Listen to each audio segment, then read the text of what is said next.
આટલી વાતો પરથી ક્યાં ક્યાં ધ્યાન ગયું? બાળક, વયસ્ક, આટલી વાતો પરથી ક્યાં ક્યાં ધ્યાન ગયું?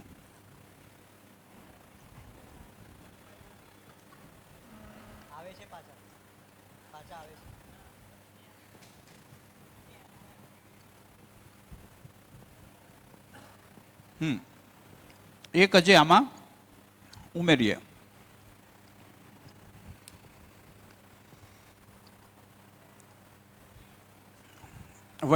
વયસ્ક છે એની એક જિમ્મેદારી છે કેટલીક વ્યવસ્થાઓ ઊભી કરવી, કે નહીં? ઉત્પાદનમાં આવશે ઉત્પાદન, દાણા ઉગ્યા, દાણા પહોંચાડવા એ વ્યવસ્થા થશે. એટલે વ્યવસ્થા એક અલગ જવાબદારી. એવું જરૂરી ન બને કે ઉગાડનારો જ પહોંચાડે, વ્યવસ્થા કરનારા બીજા હોઈ શકે. બીજું, રોડ, રસ્તા, હોસ્પિટલ, જે જરૂર આવશ્યકતા પડે એ પ્રમાણે બધું જોઈએ, તો એ વ્યવસ્થા ઊભી કરવી. હા, એમાં અહીંયા ભ્રમ એ થઈ ગયો કે આપણને એવું ન થઈ જાય પાછું કે બધી જ વ્યવસ્થા આપણે, ધરતીને ચલાવવાની વ્યવસ્થા આપણે કરવાની, એ વાત નથી હો. અત્યારે માણસ એ ભાગમાં વહી ગયો. મોટા મોટા લોકોને એમ થાય છે કે ધરતીને આપણે જ ચલાવવાની છે, નહીતર ફરવાનું બંધ કરી દે. ત્યાં સુધી ઘણા વિચાર. એટલે એ ભાગ છે નથી એમ.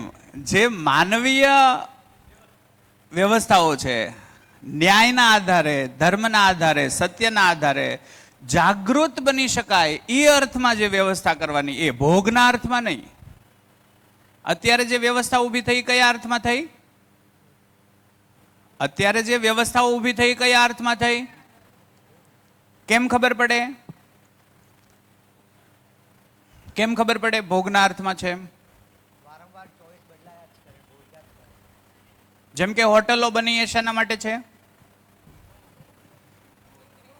જાગૃતિના અર્થમાં છે કે જાગૃતિ માટે અટકાવ આવે છે? અટકાવ આવે. આવશ્યકતા પ્રમાણે કરીએ. ઓયો હોટેલ શું છે? ભોગના અર્થમાં છે. તો જુદી જુદી વ્યવસ્થાઓ આપણે જે કરી એ વ્યવસ્થાઓ ભોગના અર્થમાં છે. એની જગ્યાએ જાગૃતિના અર્થમાં માણસ શું કામ આવે છે? ભોગ માટે કે જાગૃત થવા માટે? બોલો તો ખરા. જાગૃત થવા માટે. તો જાગૃતિના અર્થમાં વ્યવસ્થાની આવશ્યકતા પડે એટલી કરવી, એનાથી અધિક નહીં. તો વિવેકપૂર્વક પૃથ્વીનો ઉપયોગ તો જ થાય ને. વિવેકપૂર્વક પૃથ્વીનો ઉપયોગ વિવેકપૂર્વક ક્યારે સંભવ બને? આ પ્રકૃતિનો ઉપયોગ આપણે વિવેકપૂર્વક કર્યો કે અવિવેકપૂર્વક કર્યો? અવિવેકપૂર્વક કર્યો. કેમ? તો કે ભોગના અર્થમાં છે. ભોગ કેટલે થઈ રહી? તો કે એ નક્કી જ નહીં. એટલે આપણે પૃથ્વીને ખોદી નાખી. હાવ પર્વત હોય ને ખીણ બનાવી નાખી, ખીણ છે ને પર્વત ઊભા કરવાનું ટ્રાય કરીએ છીએ, હે ને? આમ તો દર્શનની દ્રષ્ટિએ ધ્યાન જાય કે પર્વતો એ મોટા મોટા ટાંકા છે, નદી એ નળીઓ છે, પાઇપલાઇન છે.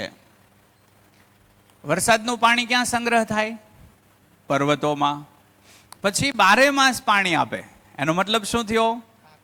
એ કુદરતી ટાંકા છે, એને આપણે ખોરવી નાખ્યા. ન્યાય આપણે હળી કરવાનું ચાલુ કર્યું, રોડ, રસ્તા વગેરે. શું કામ? તો કે ન્યા જઈને ભોગ કરવા, ન્યા હોટેલો. ઠીક છે ને? તો ભોગના અર્થમાં વ્યવસ્થા ઊભી કરવી તો અસ્તિત્વ રહેશે કે જોખમાણું? અસ્તિત્વ ઉપર જોખમ આવ્યું કે નહીં? વાત પહોંચે છે ને? હા. તો યોગના અર્થમાં અથવા તો જાગૃતિના ક્રમમાં વ્યવસ્થા ઊભી કરવી. ઓકે, આટલી વાત ઉપરથી ક્યાં ક્યાં ધ્યાન ગયું? બાળકના બાબતમાં આપણે બાળકને કઈ રીતે ઉછેરીએ છીએ અને અહીંયા શું વાત થઈ રહી છે? એમાં સમાનતા છે કે ગેપ છે? શું લાગે છે?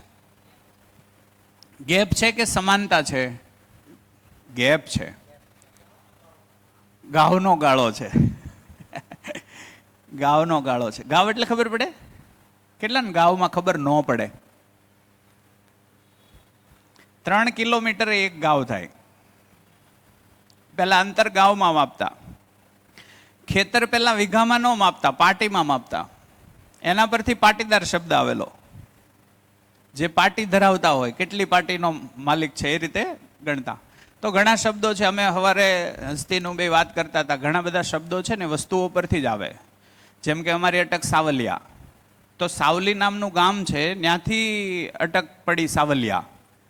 અને અમારે સાવલિયા પરિવારના એ જે દાદા હતા મોભી, એની પ્રેસ્ટીજ મોટી હતી ને એના નામે ગામ ઓળખાતું, એટલે એનું ગામનો આધારે અટક પડી ગઈ. પછી એના 7 છોકરા હતા, એણે એના 7 છોકરાને એક ગામ આપેલું. એટલે 7 છોકરા છૂટા પડ્યા ત્યારે આપણે કેમ વીઘા આપે બાપા પેઢી દર પેઢી, એમ તો એ ગામ આપતા. તો 7 ગામ આપેલા જુદા, એટલે કે એક ગામ આપેલું. અને 7 છોકરા ઉપરથી પછી એમાંથી પેઢી 7 ભાતના હવલ્યા. તો અમને 7 ભાતના ગણે. 7 ભાતના હવલ્યા. અહીં વડોદરા પાસે સાવલી ગામ છે. તો ભાદાણી અટક છે. ભાદા બાપા નામના એક બહુ મોટા, એક સારું વ્યક્તિત્વ થઈ ગયું. એ વ્યક્તિત્વના નામ પરથી ભાદાણી અટક આવેલી. તો હવે અટકો છે આ રીતે આવેલી છે. પછી આપણી અટક હારે જકડાઈ ગયા અને પછી એમાંથી બાંધવા ચડ્યા. અમારી અટક મહાન ને તમારી અટક મહાન, એમાં ચાલુ થઈ ગયું. અને ભટકાવ તો ગમે નથી આવ્યો. ઓકે, તો ગાવનું અંતર છે, ત્યાંથી આપણે ભટક્યા. હા, તો હવે સંબંધોને આપણે જોઈએ તો સંરક્ષણનો ઈચ્છા કોની છે? સંરક્ષણની ઈચ્છા કોની છે? બાળકની. એને કોણે સંરક્ષણ આપી શકે એમ છે? વયસ્ક. પોષણની ઈચ્છા કોની છે? બાળકની. કોણ પોષણ આપી શકે? વયસ્ક. એટલે એક સંબંધ અહીંથી તર્યો, એક સંબંધ તરે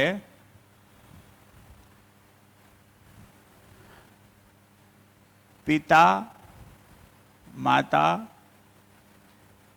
પુત્ર પુત્રી સંબંધ.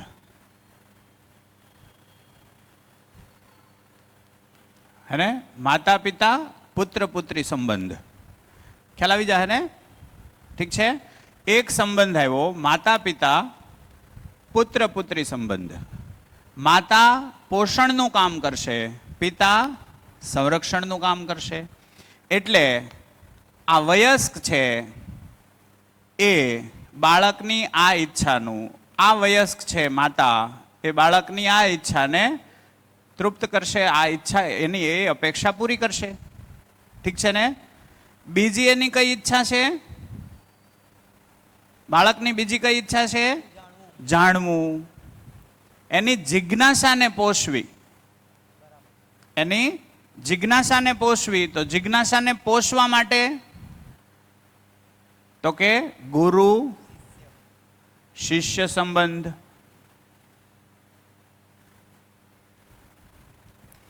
ગુરુ શિષ્ય સંબંધ. પછી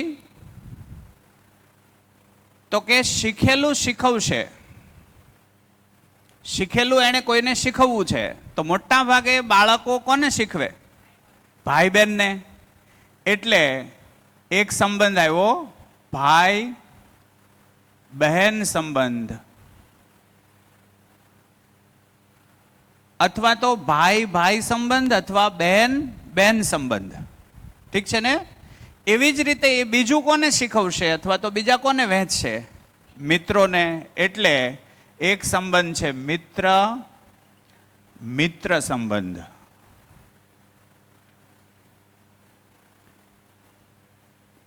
બીજું શું કીધું? શરીરના જાગૃતિના અર્થમાં, જીવનની જાગૃતિના અર્થમાં શરીર પરંપરા ટકાવવી. તો કયો સંબંધ આવશે? પતિ પત્ની સંબંધ.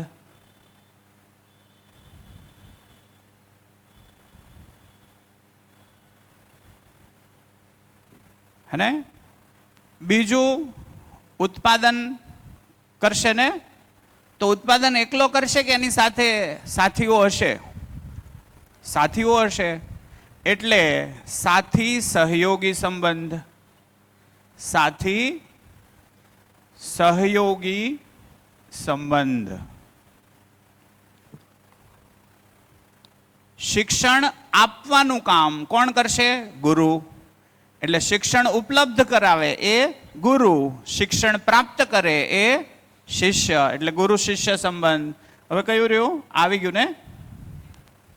વ્યવસ્થાનો સંબંધ. એટલે અહીંયા લખીએ જાગૃતિના અર્થમાં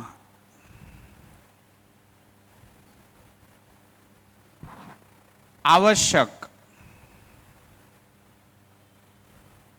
વ્યવસ્થા સંબંધ. તો એમાંય તે વ્યક્તિઓ જ વ્યવસ્થા કરશે કે નહીં? તો જાગૃતિના અર્થમાં જે લોકો વ્યવસ્થામાં હશે એ વ્યવસ્થા સંબંધ થશે. વ્યવસ્થાના અર્થમાં સંબંધ. તો અસ્તિત્વમાં 7 સંબંધ છે. એક ઘટતો હોય તો કયો? જાગૃતિના અર્થમાં એક સંબંધ ઘટતો હોય તો કયો? એક માઇક આપ.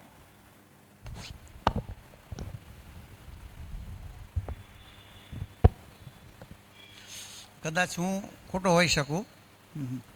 આ જે જાગૃતિનો સંબંધ, જાગૃતિના અર્થમાં સંબંધ આપણે બતાવ્યો ને, એ મને એમ છે કે આગળની શિબિરોમાં કંઈક બીજું સમજાવેલું છે. સોમભાઈની શિબિરોમાં અગાઉ જિજ્ઞાસ આપણા વ્યવસ્થાના અર્થમાં વ્યવસ્થા સંબંધ બીજું કોઈ શબ્દ કોઈ હોય તો કંઈક બીજું વ્યવસ્થા સંબંધ છે. મેં અહીંયા જાગૃતિના અર્થમાં એટલે કીધું કે જેથી ભટકી ન જાય પાછા. બરોબર છે.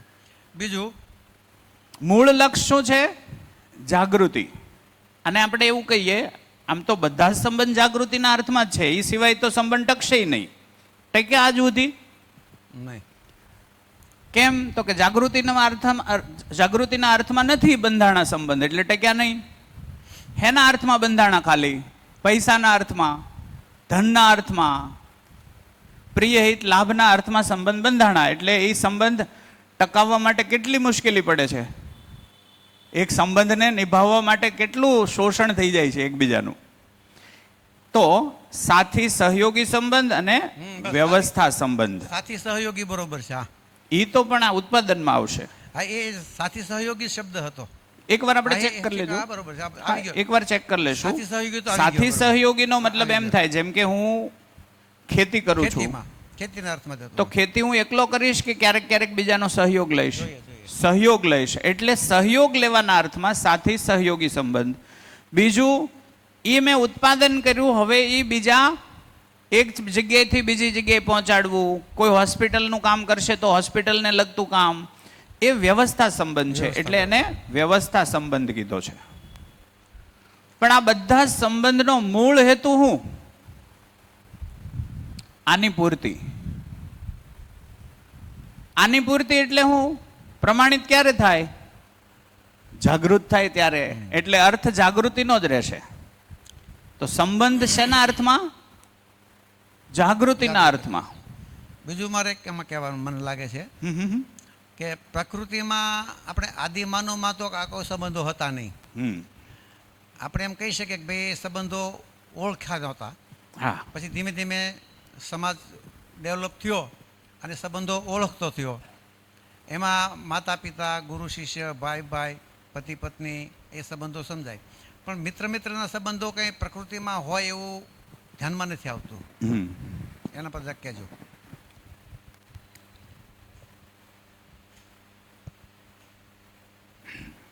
તો જનરલી ક્યારેક એવું બને કે એક જ બાળક હોય. ઇન જનરલ જુઓ તો મિત્ર વગરનો કોઈ માણસ હશે? મિત્ર વગરનો કોઈ માણસ હશે?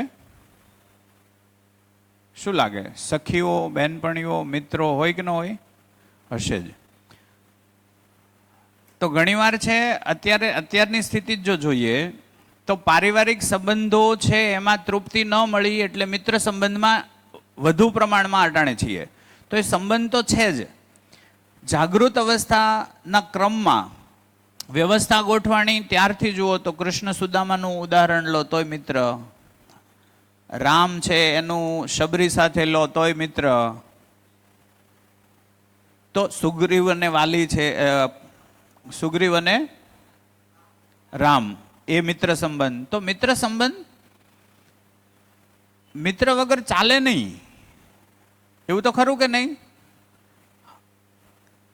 આવશ્યક તો છે. એટલે તો એમાં ફેર વિચારણા થઈએ કે આપણે આપણી રીતે આ મધ્યસ્થ દર્શનનો પ્રસ્તાવ છે કે અસ્તિત્વમાં 7 સંબંધ છે, 7 સંબંધમાં માણસ જીવે. ઠીક છે ને? એ 7 સંબંધમાં મૂલ્યોનો નિર્વાહ વ્યવસ્થિત રીતે જે અસ્તિત્વગત રીતે થાય તો એ માણસ ક્યારેય અતૃપ્ત ન રહે અને જાગૃતિ ક્રમમાં જાગૃતિ સુધી પહોંચવા માટે આ સંબંધો પૂરતા છે. એટલે 7 સંબંધો એ અસ્તિત્વમાં છે જ. તો મારે માત્ર હું જેના સંપર્કમાં આવું એને ઓળખવાનો છે, મિત્ર છે કે નહીં. કઈ રીતે? જાગૃતિના અર્થમાં એ સહયોગી છે કે નહીં. ઓળખનો પેરામીટર શું? જાગૃતિના અર્થમાં એ ઉપયોગી છે કે નહીં, સહયોગી છે કે નહીં, હું એને જાગૃતિના અર્થમાં સહયોગ કરી શકું કે નહીં. એમાં શરીર લક્ષ આવે છે એટલા પૂરતું એ વહીવટી ભલે ન થાય. નાણાંની આપલેની વાત બંધ કરવાની વાત છે નહીં, આવશ્યકતા પ્રમાણે એ થાય. પણ મૂળ લક્ષ્ય શું? આ શરીર યાત્રા દરમિયાન એક પડાવ સુધી હું પહોંચું. એ પડાવ કઈ તરફનો છે? પૂર્ણતાનો. પૂર્ણતા મારી પ્યાસ છે. તો આદિમાનવથી જો લઈએ તો આદિમાનવ પહેલા તો એક પત્ની વાળો મુદ્દો ક્યાં હતો? કેમ કે આદિમાનવને ખબર જ નહોતી કે એક શુક્રકોષથી એક અંડકોષનું ફલન થાય, ખબર નહોતી. એક નેશનલ જિયોગ્રાફિક ઉપર હ્યુમન હિસ્ટ્રી કરીને એક 7 એપિસોડનો ડોક્યુમેન્ટરી છે. નેશનલ જિયોગ્રાફિક ઉપર જ છે લગભગ. હ્યુમન ઇવોલ્યુશન કે હ્યુમન હિસ્ટ્રી એવું કંઈક છે. એ જોવા જેવું છે. કોઈએ ઘણો અભ્યાસ કર્યો છે. એક યુવલ નોવા હરારી છે ને, એની બુક છે સેપિયન્સ, એ પણ વાંચવા જેવી છે. એમાંય તમને ઘણા શરીર અર્થમાં જે વિકાસ થયો ને, શરીરનો જે ઉત્ક્રાંતિ થઈ શરીરમાં, કે પશુ શરીરમાંથી માનવ શરીર અને માનવ શરીરમાંથી માનવ શરીરમાં સતત રૂપાંતરણના આધારે અત્યારનું જે શરીર બન્યું, ત્યાં સુધીની જે શરીર ઉત્ક્રાંતિ છે એની બહુ સ્પષ્ટ વાતો છે. તો આદિમાનવને પહેલા ખબર નહોતી કે એક શુક્રકોષથી એક અંડકોષનું ફલન થાય છે. તો એને એમ હતું પહેલા તો એક સ્ત્રી સાથે અનેક પુરુષો, એક પુરુષ સાથે અનેક સ્ત્રીઓ, એ રીતે પ્રજનન પશુ અવસ્થામાં થતું હતું, પશુઓની જેમ. ઠીક છે? તો એમાં એને ખ્યાલ નહોતો કે એક શુક્રકોષ જ એક અંડકોષમાં. પહેલા એવી માન્યતા હતી એક સમયે કે એક સ્ત્રીના અંડકોષને ઝાઝા પુરુષો દ્વારા ફલિત કરવામાં આવે તો એ બધાના ગુણ એમાં આવે છે, એવું એમાં માનતા હતા પહેલા. આ માન્યતા બહુ જૂની નથી. શુક્રકોષ અંડકોષની ખબર નહોતી, એ પહેલાની આ માન્યતા છે. ઠીક છે ને? એટલે એક પૂર્ણ પુત્ર પ્રાપ્ત કરવા માટે એક કરતા વધુ પુરુષોનો સહારો લેવા વાળી પ્રજાતિઓ પણ હતી. ઘણું દૂર જવું પડે થોડું, એવું માન્યતા હતી. પછી થોડી સમજ પડી કે એક શુક્રકોષનું ફલન એક જ અંડકોષનું ફલન એક જ શુક્રકોષથી થાય, એટલે એ માન્યતા તૂટી. તો આવી રીતે માન્યતા બનવી, માન્યતા તૂટવી. સાચી વસ્તુ સમજમાં આવ્યા પછી એક પત્ની એક પતિ વાળો ભાગ આવ્યો. તો એ પાછો આપણો ઇવોલ્યુશનનો મુદ્દો છે.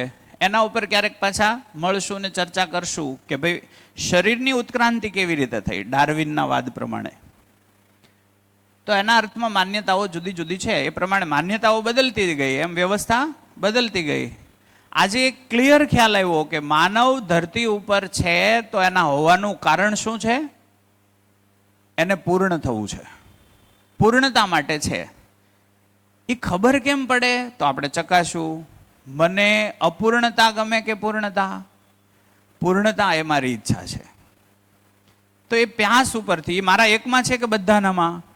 બધાનામાં. 5 જણા મને પૂછે, એમ આપણે કહીએ કે નહીં? 5 જણા પૂછે એવું કંઈક જીવન હોવું જોઈએ. એ શું છે? પૂર્ણતાનો હિસ્સો છે. 5 જણા ક્યારે પૂછશે? થોડી ઘણી પૂર્ણતાના અર્થમાં મારામાં વધારે, એ બધા કરતાં મારી પાસે વધારે કંઈક હશે તો વધારે કંઈક મેળવવાનો મુદ્દો શું છે? પૂર્ણતા. વાત પહોંચે છે? તો 7 સંબંધો અસ્તિત્વગત છે. સંબંધો બનાવવાના નથી. એક બાળક જન્મે એટલે આ બધા સંબંધો છે જ કે નહીં? સંબંધોને ઓળખવાના છે. સંબંધોને ઓળખવાનો મતલબ મૂલ્યોને ઓળખવાના છે. તો થોડીક હિન્ટ આપણે આપી દઈએ, મૂલ્યોની થોડીક ઝાંખી કરાવીએ કે એક્ઝેક્ટલી મૂલ્ય શું છે. તો કંઈ કેવું છે? ઠીક નહીં, એ રહેવા દેવું છે. કયું ભૂંસશું? આને ભૂંસીએ? ઓલું ભૂંસીએ? આ એ ફોટો પાડીને એ મૂકી દો. હા, શરીર ચયન કરે જીવન, શરીરને સંદેશો મોકલે. આસ્વાદન છે રુચિમૂલક, મૂલ્યમૂલક. તો મૂલ્યો 30 છે અને એ 30 મૂલ્યોનો આસ્વાદન કરવાની વાત છે. તો એ મૂલ્યો આપણે સમજવા જઈએ છીએ. આ બળભૂસો.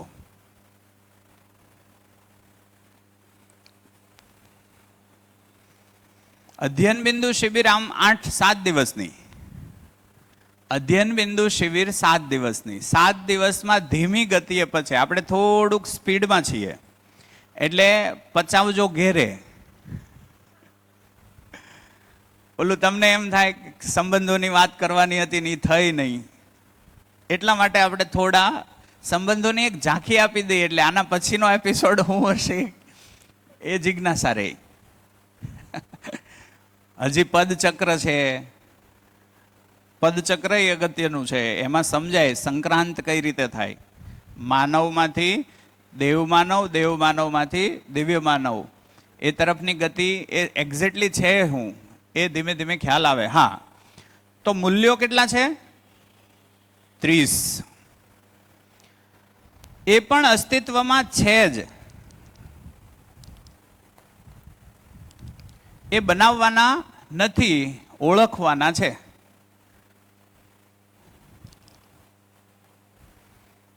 તો પહેલું મૂલ્ય છે વસ્તુ મૂલ્ય.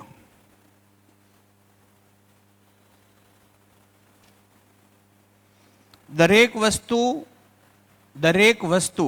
એટલે આ પેન, આ માઇક, આ બોટલ, પાણી, કપડાં, ગાડલું, આ બધી શું છે? વસ્તુ છે. વસ્તુ સાથે એનું મૂલ્ય જોડાયેલું હોય કે નહીં? મૂલ્ય એટલે શું? મૂલ્ય એટલે શું? એની ઉપયોગિતા. ઠીક છે ને? વસ્તુ એની ઉપયોગિતા સાથે હોય કે ઉપયોગિતા વગર હોય? પાણીની ઉપયોગિતા ન હોય તો પાણીનું શું કામ? પણ પાણીની ઉપયોગિતા છે કે નથી? મરચાની ઉપયોગિતા છે કે નથી? બટાકાની? બધાની છે. લાકડું ઉપયોગિતા ખરી?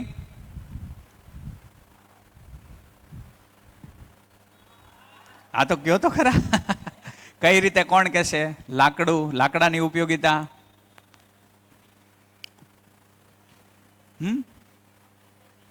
ફર્નિચર બનાવવા માટે. તો ફર્નિચર બનાવવા માટે સરસ વાત કરી. તો વસ્તુ મૂલ્ય સાથે જોડાયેલ છે ઉત્પાદન અને કલા. એટલે શું? વસ્તુ મૂલ્ય સાથે 2 ક્રિયાઓ જોડાયેલી છે. કઈ? ઉત્પાદન અને કલા. કેવી રીતે થયું હશે? ઉત્પાદન કઈ રીતે આવ્યું અને કલા કઈ રીતે આવી? જોજો. આદિમાનવથી લઈએ. આદિમાનવ વખતે આવી કોઈ સુવિધાઓ હતી નહીં. તો આદિમાનવ શિકારે ગયો હશે કે XYZ આટા મારવા ગયો હશે જંગલમાં. આપણે કલ્પના કરીએ છીએ ને એમાંથી આપણે આ મૂલ્યને સમજવાનો પ્રયત્ન કરવો છે. તો એ જંગલમાં ગયો હશે, ક્યાંક થાક્યો એટલે હેઠો બેઠો, ઉબડક બેઠો હશે. ઉબડક ખ્યાલ છે ને? પછી તો કે વળી પાછો ચાલ્યો અને કોઈ પડી ગયેલું ઝાડ છે, ઝાડ પડી ગયેલું હોય તો એને એમ થયું લે ને અહીંયા બેહવું એટલે ત્યાં બેઠો. તો હેઠે બેહવા કરતા એ થોડું આરામદાયક નીવડ્યું. થડિયું એટલે ખબર પડશે? હા, એટલે ઝાડના થડીએ બેઠો. પછી એને એમ થાય કે આ હું રહું છું ત્યાં લઈ જાઉં તો અહીંયા છે બેહવા, અહીંયા તવાય નહીં, મારે બેહવું હોય ઘરે, તો આને ઘરે લઈ જાઉં તો એ ગોતવા ચડ્યો કે આવો કોઈ ઢેબો મળી જાય. ઢેબો એટલે ખબર પડે? આનો અલગથી ક્લાસ રાખવો જોઈએ. લાકડાનો કોઈ ટુકડો છે એવો મળ્યો, ઈ છે ઈ ખેંચીને ઘરે લઈ ગયો. એટલે ઘરે બેહવાની વ્યવસ્થા થઈ. એટલે બેહતો એ આમ વળી ક્યાંક પથ્થર પાસે મૂક્યો હશે ને એને પથ્થરને ટેકો ને લાકડાને ઢેબો. એટલે એને એમ થયું હાલું ટેકો હોય તો વધુ મજા આવે. એટલે પછી એને વિચાર આવ્યો કે આને કંઈક કાપીને કંઈક બનાવીએ. એટલે ખુરશી જેવો આકાર બન્યો. લાકડાનો ઢેબો ઘેરે લાવ્યો એ ઉત્પાદન, એમાંથી ખુરશી બનાવવી એ કલા. વાત પહોંચે છે? એમ કરતા કરતા આપણે બુલેટ ટ્રેન સુધી પહોંચ્યા છીએ. કેટલાની વાત પહોંચી? દરેક વસ્તુમાં આમ જ થાય કે નહીં? પહેલા એણે કંઈક લખવું છે તો એણે પાંદડાના રસ કાઢ્યા, રસ કાઢીને પાણા ઉપર લખ્યું. પછી એને એમ થયું કંઈક બીજું લખવાનું આવે, વળી મોટા મોટા કોઈક પાંદડા એને મળી ગયા તો એ પાંદડામાં લખ્યું. પાછું એમ થતું આ તો હળી જાય, તો એનો રસ બનાવીને કંઈક બનાવીને શરૂઆત કરીને એમાંથી કાગળ બનાવ્યો ને એમાંથી આજે આપણે ડિજિટલાઇઝેશન સુધી પહોંચ્યા. આ શું છે? એક જ મૂલ્યમાં આ શરીરનો ભાગ પૂરો થઈ જાય, એક જ મૂલ્યમાં. બાકીના 29 જીવવાના બાકી છે આપણે. એક જ મૂલ્યમાં શરીર, કારકિર્દી અહીંયા પૂરી. કારકિર્દી અહીંયા પૂરી થઈ જાય. પણ માણસ હજી આમાં કામ કરે છે કે નહીં? અહીંયા કામ બધું જ થઈ ગયું બાકી છે? શું લાગે? જરૂર પૂરતું થયું કે જરૂર કરતા વધુ કર્યું છે? જરૂર કરતા વધુ કર્યું. એને ખબર કેમ પડે? જરૂર કરતા વધુ કર્યું એમ ખબર કેમ પડે? જરૂર પૂરતું થાય કે જરૂર કરતા વધુ થયું એમ ખબર કેમ પડે? કોણ કહેશે? આપો માઇક. માઇક માઇક છે ક્યાંય? દુરુપયોગ થવા માંડે. હજી કોઈ એને ગહનતામાં જાય?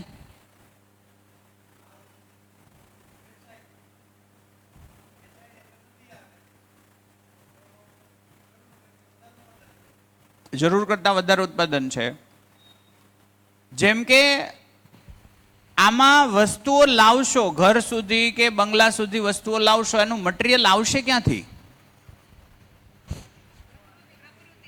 ક્યાંથી આવશે? પ્રકૃતિ પાસેથી.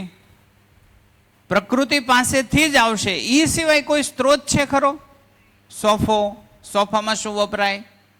રૂ વપરાય અથવા તો બીજું કોઈ મટીરિયલ વપરાય. એ મટીરિયલના અંદર પરમાણુ હશે, ક્યાંથી આવ્યા? કુદરત પાસે જ, પ્રકૃતિમાંથી જ. અલ્ટિમેટ મટીરિયલ ક્યાંથી આવશે? પ્રકૃતિમાંથી. પ્લાસ્ટિકનું મટીરિયલ ક્યાંથી આવે? પેટ્રોલિયમમાંથી. પેટ્રોલિયમ એટલે શું? કુદરતી સંપત્તિ. પેટ્રોલિયમ એટલે આજથી વર્ષો પહેલા ઝાડ, પશુ, પક્ષી ભૂકંપમાં દટાયા, એ દટાયા ને એના અશ્મિઓ છે રૂપાંતરણ થાય, એ પેટ્રોલિયમ. Yes yes. એટલે આના અનુસંધાનમાં જ છે. અને પેલું ઉભરા વાળું જ છે. ઉભરા કે આ તમે કીધું ને ઉત્પાદન વધ્યું તો એ સારું થયું કે ખરાબ થયું? તો આ બધી ઇમારતો વધી, બિલ્ડિંગો વધ્યા. પહેલાં આપણે ગામડે રહેતા, ઘર હતા, ફળિયા હતા, વૃક્ષો હતા, એના અનુસંધાનમાં જ છે. કે આ વધતી જતી ઊંચી ઇમારતો કે ફળિયું શું રૂપાળું છે? ચકલીને જ જઈ પૂછો, સિમેન્ટની છત કે નળિયું શું હુંફાળું છે? બાલ્કની બોલે છે દરેક ઘરની ભાષા, ફળિયાને મોઢે તો તાળું છે. ઓહો, બાલ્કની બોલે છે દરેક ઘરની ભાષા, ફળિયાને મોઢે તો તાળું છે. આ એસી નું બિલ એ બીજું કાંઈ નહીં, ઝાડ કપાઈ ગયાનું ભાડું છે. ક્યાં બાત છે, ક્યાં બાત છે. ઉભરો, રેડી ઉભરો છે, રેડી ઉભરો છે, ટાઈમે ઉભરો આવે હો તમને. ગજબ ગજબ ગજબ, હાવ સાચી વાત છે. તો એ પ્રકૃતિનું શોષણ થયું, હે ને? પ્રકૃતિનું શોષણ થઈ રહ્યું છે. જેમ કે એક સર્વે છે, વધારે સર્વે તમારી રીતે કરજો. આ ધરતી ઉપર એટલું કાપડ બની ગયું છે જે 7 પેઢી સુધી ન ખૂટે. 7 પેઢી એટલે 250 વર્ષ થાય લગભગ. 200 તો ગણી લ્યો. એટલું કાપડ ઓલરેડી ઉત્પાદન થઈ ગયું છે. અને એ આપણે કોઈ ફેક્ટરીમાં જાય એટલે ખબર પડે કે કલાકમાં 1,00,000 મીટર ને 2,00,000 મીટરના સરેરાશે નીકળે છે. તો એ મટીરિયલ ક્યાંથી આવે છે? પ્રકૃતિમાંથી. એને રંગવાનું પ્રકૃતિનું જ મટીરિયલ. તો એમાં આપણે રંગરોગાન કરવામાં એવા મટીરિયલ બનાવ્યા જે ડિસ્ટ્રોય થવામાં બહુ સમય લાગે છે, એને પ્રદૂષણ કહેવાય છે. કુદરતી રીતે કોઈ વસ્તુને કુદરતી રીતે કોઈ ડિસ્ટ્રોય ઝડપથી થાય છે, પણ આપણે એવા મટીરિયલની ખોજ તરફ ગયા કે સસ્ટેન બહુ લાંબુ હલવું જોઈએ. બહુ લાંબુ હલવાનો મતલબ થયો હડે નહીં એવું. તો એનો ભરાવો થયો, એ ભરાવાને પ્રદૂષણ કીધું. તો એક મૂલ્ય છે વસ્તુ મૂલ્ય. વસ્તુ મૂલ્ય સાથે ઉત્પાદન અને કલા જોડાયેલ છે. ત્યાર પછી આગળ જઈએ તો નવ સ્થાપિત મૂલ્ય. કેટલા? 9 સ્થાપિત મૂલ્ય. સ્થાપિત મૂલ્ય એટલે સ્થાપિત હોય. એ મૂલ્ય સીધું નહીં દેખાય, પણ એની સાથે જોડાયેલું એક શિષ્ટ મૂલ્ય છે. સ્થાપિત મૂલ્ય સ્થિતિ છે, શિષ્ટ મૂલ્ય ગતિ છે. સ્થિતિ ન દેખાય, ગતિ દેખાય. વાત પકડાણી? પંખો બંધ હોય ત્યારે આ પંખો ચાલુ થશે કે નહીં ખબર પડી જાય? નહીં. પંખો છે એટલી ખબર પડે. ચાલુ હશે કે બંધ હશે એ તો સ્વિચ પાડીએ પછી જ ખબર પડે. તો સ્થિતિ છે એ દેખાય નહીં, ગતિ દેખાય. સ્વિચ પાડો ને ચાલુ થાય એટલે ખબર પડે કે પંખો સારી હાલતમાં છે. તો સ્થિતિ અને ગતિ એ પ્રમાણે સ્થાપિત મૂલ્ય અને 9 છે એ શિષ્ટ મૂલ્ય. બરાબર છે? ઉપર લઈ લઉં થોડું, કદાચ ન હોમાય.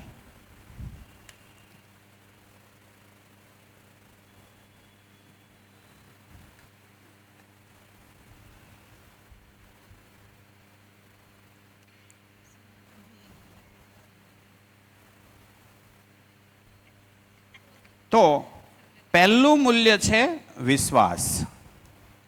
પહેલું મૂલ્ય કયું છે? વિશ્વાસ. અહીંથી માનવ ચાલુ થાય. અચ્છા, આની આવશ્યકતા છે કે નથી? આની આવશ્યકતા છે કે નથી? ક્યાં ક્યાં છે? તો એવું પૂછવું પડે ને, ક્યાં નથી? બધે જ આ જોઈએ છે. તો અસ્તિત્વમાં વિશ્વાસ છે જ, મારામાં એ પ્રગટ્યો નથી હજી. અસ્તિત્વમાં વિશ્વાસ છે જ, મારામાં પ્રગટ્યો નથી, એટલે હું વિશ્વાસ વગરનો છું એવું થઈ શકે. અસ્તિત્વ તો વિશ્વાસથી ભરેલું છે. ચણા ખાવ એટલે પ્રોટીન મળે કે ન મળે? વિશ્વાસ છે કે નહીં? હા, અસ્તિત્વ વિશ્વાસથી ભરેલું છે. પાણી સાથે શેનો વિશ્વાસ છે? તરસ छिपावશે જ વિશ્વાસ છે.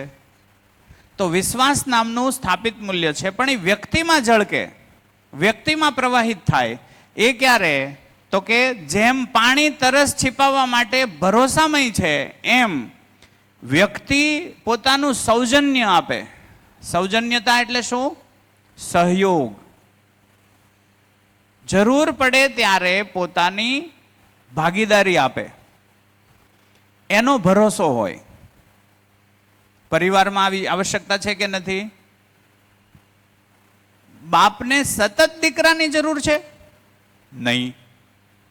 જરૂર પડે ત્યારે એ આવી જાય એવો ભરોસો હોય તો કાંઈ વાંધો જ નથી.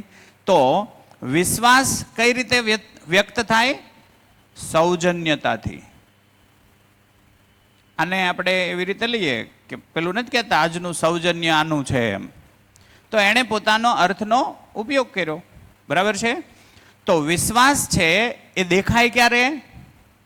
સૌજન્યતા જણાય ત્યારે. જેમ કે હું તમને એમ કહું કે હું આ કામમાં હું તમે કહેવો ને આ ઉપલબ્ધ છું. તો એકવાર મેં કીધું, પછી એ દેખાય ક્યારે?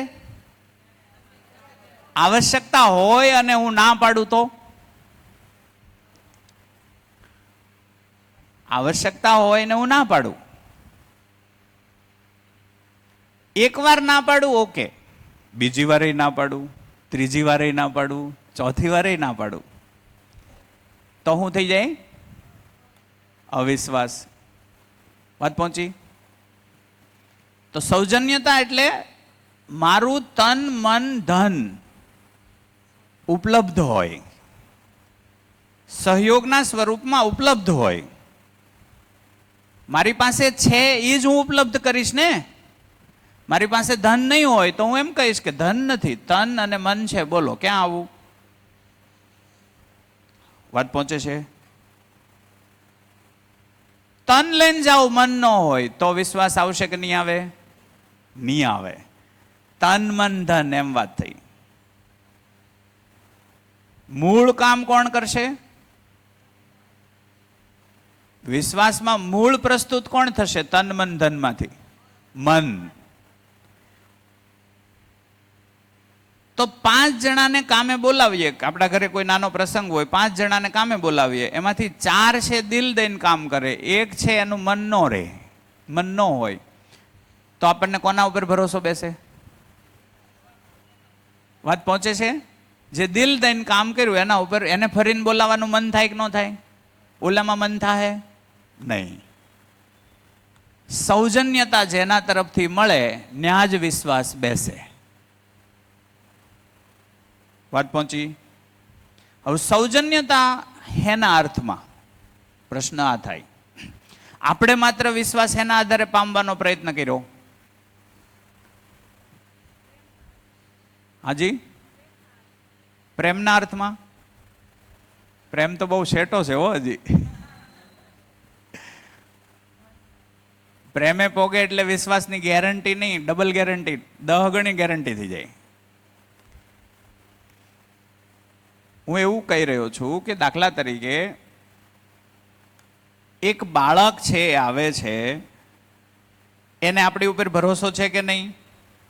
પૂર્ણ ભરોસા સાથે જ પેલા વ્યક્ત થાય કે નહીં? કે આ મારા મા બાપ છે, મારું હિત જ ઈચ્છતા હશે, હા કે ના? ક્લિયર? ધીમે ધીમે બાળકને કેમ એમ લાગવા માંડે કે મારું હિત નથી ઈચ્છતા? માઇક, મારી વાત પહોંચે છે ને? આ તો મજાનો વિષય છે, પણ આપણે કેટલે પહોંચીએ જોઈએ. વાગ્યા કેટલા? 5. હા. એની સામે વારંવાર આપણાથી એવું થઈ જતું હોય કે એને મતલબ ભરોસો આપણા ઉપર ન કરી શકે એવું આપણું કાર્ય થતું હોય, અથવા તો આપણું કીધેલું વારંવાર પાળી ન શકતા હોય, એના પર રહી ન શકતા હોય. ઓકે, તો આપણો હેતુ બાળક સાથે શું છે? દર્શનને ઘડીક એક બાજુ મૂકો, મધ્યસ્થ દર્શનને ઘડીક એક બાજુ મૂકો. બાળક આ ધરતી પર અથવા આપણા ઘરમાં બાળક લાવવાનો, આપણા દ્વારા લાવવાનો હેતુ શું છે આપણો? દર્શનના આધારે નહીં, એમનેમ વંશ પરંપરા જાળવવા માટે. વંશ કોનો જળવાય? જીવનનો કે શરીરનો? જીવનનો કે શરીરનો?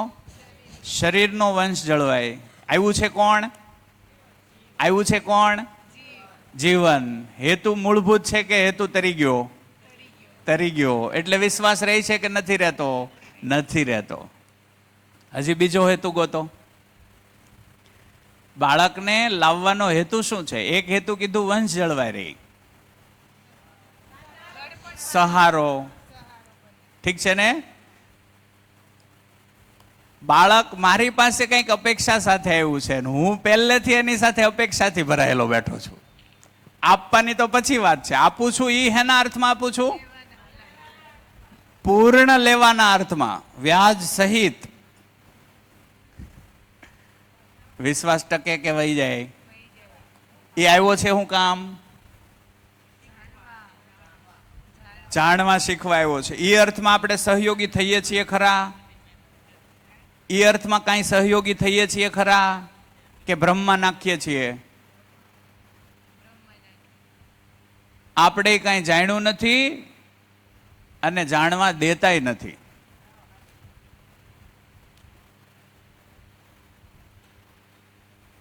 વાત પહોંચે છે? વિશ્વાસ હું કામ નથી રહ્યો? છોકરાઓનો માતા પિતા ઉપર વિશ્વાસ કેમ તૂટ્યો? આજથી 150 વર્ષ પાછળ વહી જાઓ તો મૂળભૂત હેતુ કયો હતો? આ એક જ હતું. કયો? પહેલા ખાવાના ઘટતા તક નહોતા ઘટતા? ખાવાના ઘટતા હોય ત્યાં સુધી મૂળ લક્ષ્ય કયું રહે? શરીર લક્ષ્ય. ખાવાના ઘટતા હોય ત્યાં સુધી મૂળભૂત લક્ષ્ય કયું રહે? શરીર લક્ષ્ય. તો ત્યાં સુધી એ ઓકે હતું. આપણા બાપ દાદાની પેઢીમાં એ ઓકે હતું, શરીર લક્ષ્ય સુધીની કાર્યક્રમ હતો. હવે શરીર લક્ષ્ય સુધીનો કાર્યક્રમ છે કે ખુશીનો? ખુશી જોઈએ છે. ખુશી જ્ઞાનથી આવે કે ભોગથી? જ્ઞાનથી. જ્ઞાન એને આપણે આપી શક્યા નથી તો ભોગની વસ્તુ ઉપસ્થિત છે તો એમાં રેચો પેચો રહે. એમાં ક્યાં મોટી વાત છે? હા કે ના? એને મિત્રો એમ કે લેટ્સ ચિલ, એટલે કે ચાલ. ચિલમાં શું આવે? ચિલમાં કઈ લિમિટ જ નહીં. ઠીક છે ને? કેમ એ બાજુ ગયો? કેમ આપણે એવું ન નિર્ધારિત કરી શક્યા મારા છોકરાની આસપાસ ડ્રગ્સના પોટલા મૂકી દો તો એ ન અડે? એવો ભરોસો આપણને બેઠો? કેમ ન બેઠો? કેમ કે આપણે એવો કઈ સામાન એને આપ્યો જ નથી. વાત પહોંચે છે? એ વિવેક. વિવેક ક્યાંથી આવે? શિક્ષણથી. શિક્ષણ કેવું? સંસ્કારયુક્ત. સંસ્કાર એટલે શું? પૂર્ણતાના અર્થમાં કોઈ સ્વીકાર. પૂર્ણતાના અર્થમાં દારૂ આવશ્યક છે કે નહીં એને જો સમજાઈ જાય, પૂર્ણતાના અર્થમાં દારૂ આવશ્યક છે કે નહીં અને સમજાઈ જાય કે ભાઈ આ નથી આવશ્યક અને એ પીવે, એવું બને? ના બને. આજકાલ છોકરા ડ્રગ્સ કે દારૂ પર જાય છે એ વયસ્કોની નિષ્ફળતા ગણવી કે સફળતા ગણવી? વયસ્ક લોકોની નિષ્ફળતા ગણવી કે સફળતા? નિષ્ફળતા ગણવી. આપણે આપણી નવી પેઢીને જે પ્લેટફોર્મ આપવાની આવશ્યકતા છે એ આપ્યું જ નથી. કયા પ્લેટફોર્મની વાત છે? શિક્ષણનો એક પડાવ પૂરો થયો. કયો? શરીર લક્ષ્યમાં પૂરો થયો તો સંબંધ લક્ષ્યમાં ચાલુ થાય એવા શિક્ષણની વ્યવસ્થા આપણી પાસે નહીં. તો શરીર લક્ષ્યમાં શરીર લક્ષ્યમાં ચાલે છે. ન્યા કામ બાપ દાદા એ કરીને બેઠા છે. બાપ દાદા સંપત્તિ મૂકીને ગયા એટલે છોકરાને આવીને કરવાનું હું? વાપરવાની. વાપરશે ક્યાં? ઉડાડવામાં. એટલે થાય છે. એમાં ક્યાં મોટી વાત છે?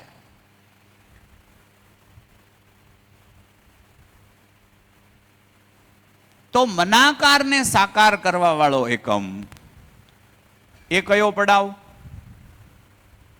એ કયો પડાવ? પહેલો, વસ્તુ મૂલ્ય. મનાકારને સાકાર કરવા વાળો એકમ. ખુરશી મનમાં આવી, ખુરશી બનાવી નાખી, આકાર બનાવી નાખ્યો. બિલ્ડિંગ મનમાં ચિત્રાણી, બિલ્ડિંગ બનાવી નાખ્યા. રોકેટ ઉડાડવાનું મનમાં આવ્યું, રોકેટ ઉડાડી નાખ્યા. એ બધું કોની હારે કામ કર્યું? વસ્તુઓમાં. ઠીક છે ને? બીજી એની અપેક્ષા કઈ છે? મનઃ સ્વસ્થતાનો આશાવાદી. આજકાલ છોકરાઓ માનસિક બીમારીમાં જાય છે કે સ્વસ્થ છે? બોલો, શું કામ? વડીલો પાસે માનસિક સ્વસ્થતાની કોઈ ટેકનિક છે? કોઈ પ્લેટફોર્મ છે? મારો છોકરો ડિપ્રેશનમાં ન જાય એ માટે મારી પાસે કોઈ વ્યવસ્થા છે કે ઉલટાની ડિપ્રેશનમાં નાખવાની વ્યવસ્થા છે? વિજ્ઞાનની ઉપલબ્ધિ પણ ગણાય.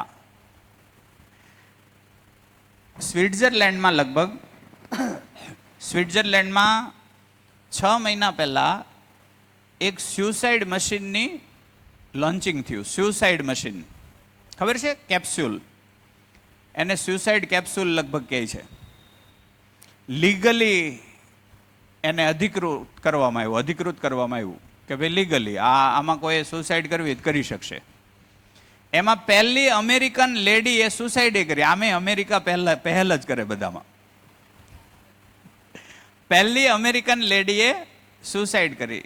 મશીન એ રીતે કામ કરે છે કે કેપ્સ્યુલ છે એની અંદર સૂઈ જવાનું, પછી કેપ્સ્યુલ બંધ કરવાની, અંદર જ બટન છે, એ તમારે બટન દબાવી દેવાનું એટલે કાર્બન મોનોક્સાઇડ રિલીઝ થાય છે. એટલે ધીમી ગતિએ શ્વાસ રૂંધાઈ જાય અને 5 જ મિનિટની અંદર પહેલાં શરીર ઠંડુ પડી જાય એટલે શ્વાસ રૂંધાયાનો અહેસાસ ન થાય, ખુશીપૂર્વક મરી શકાય, મરવામાં પીડા ન થાય એવી વ્યવસ્થા કરીને એ લોન્ચ કર્યું. તો આના ઉપરથી એવું ન કહી શકાય કે વિજ્ઞાન માણસને ખુશીપૂર્વક જીવી શકાય એવી યોજના ન આપી શક્યું એટલે મરવાની યોજના એણે આપી.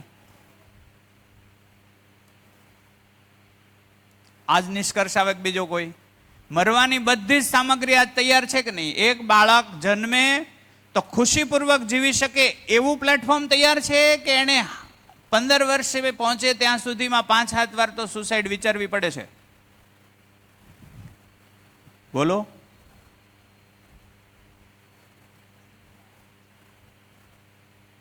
એ વિચારે છે.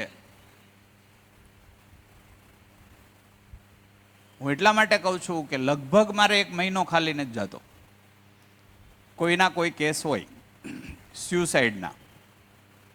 મેં આજ સુધીની અંદર લગભગ 50 જેટલા આવા કેસ હેન્ડલ કરેલા છે કે સુસાઇડથી આપણે બહાર લાવી શક્યા હોઈએ.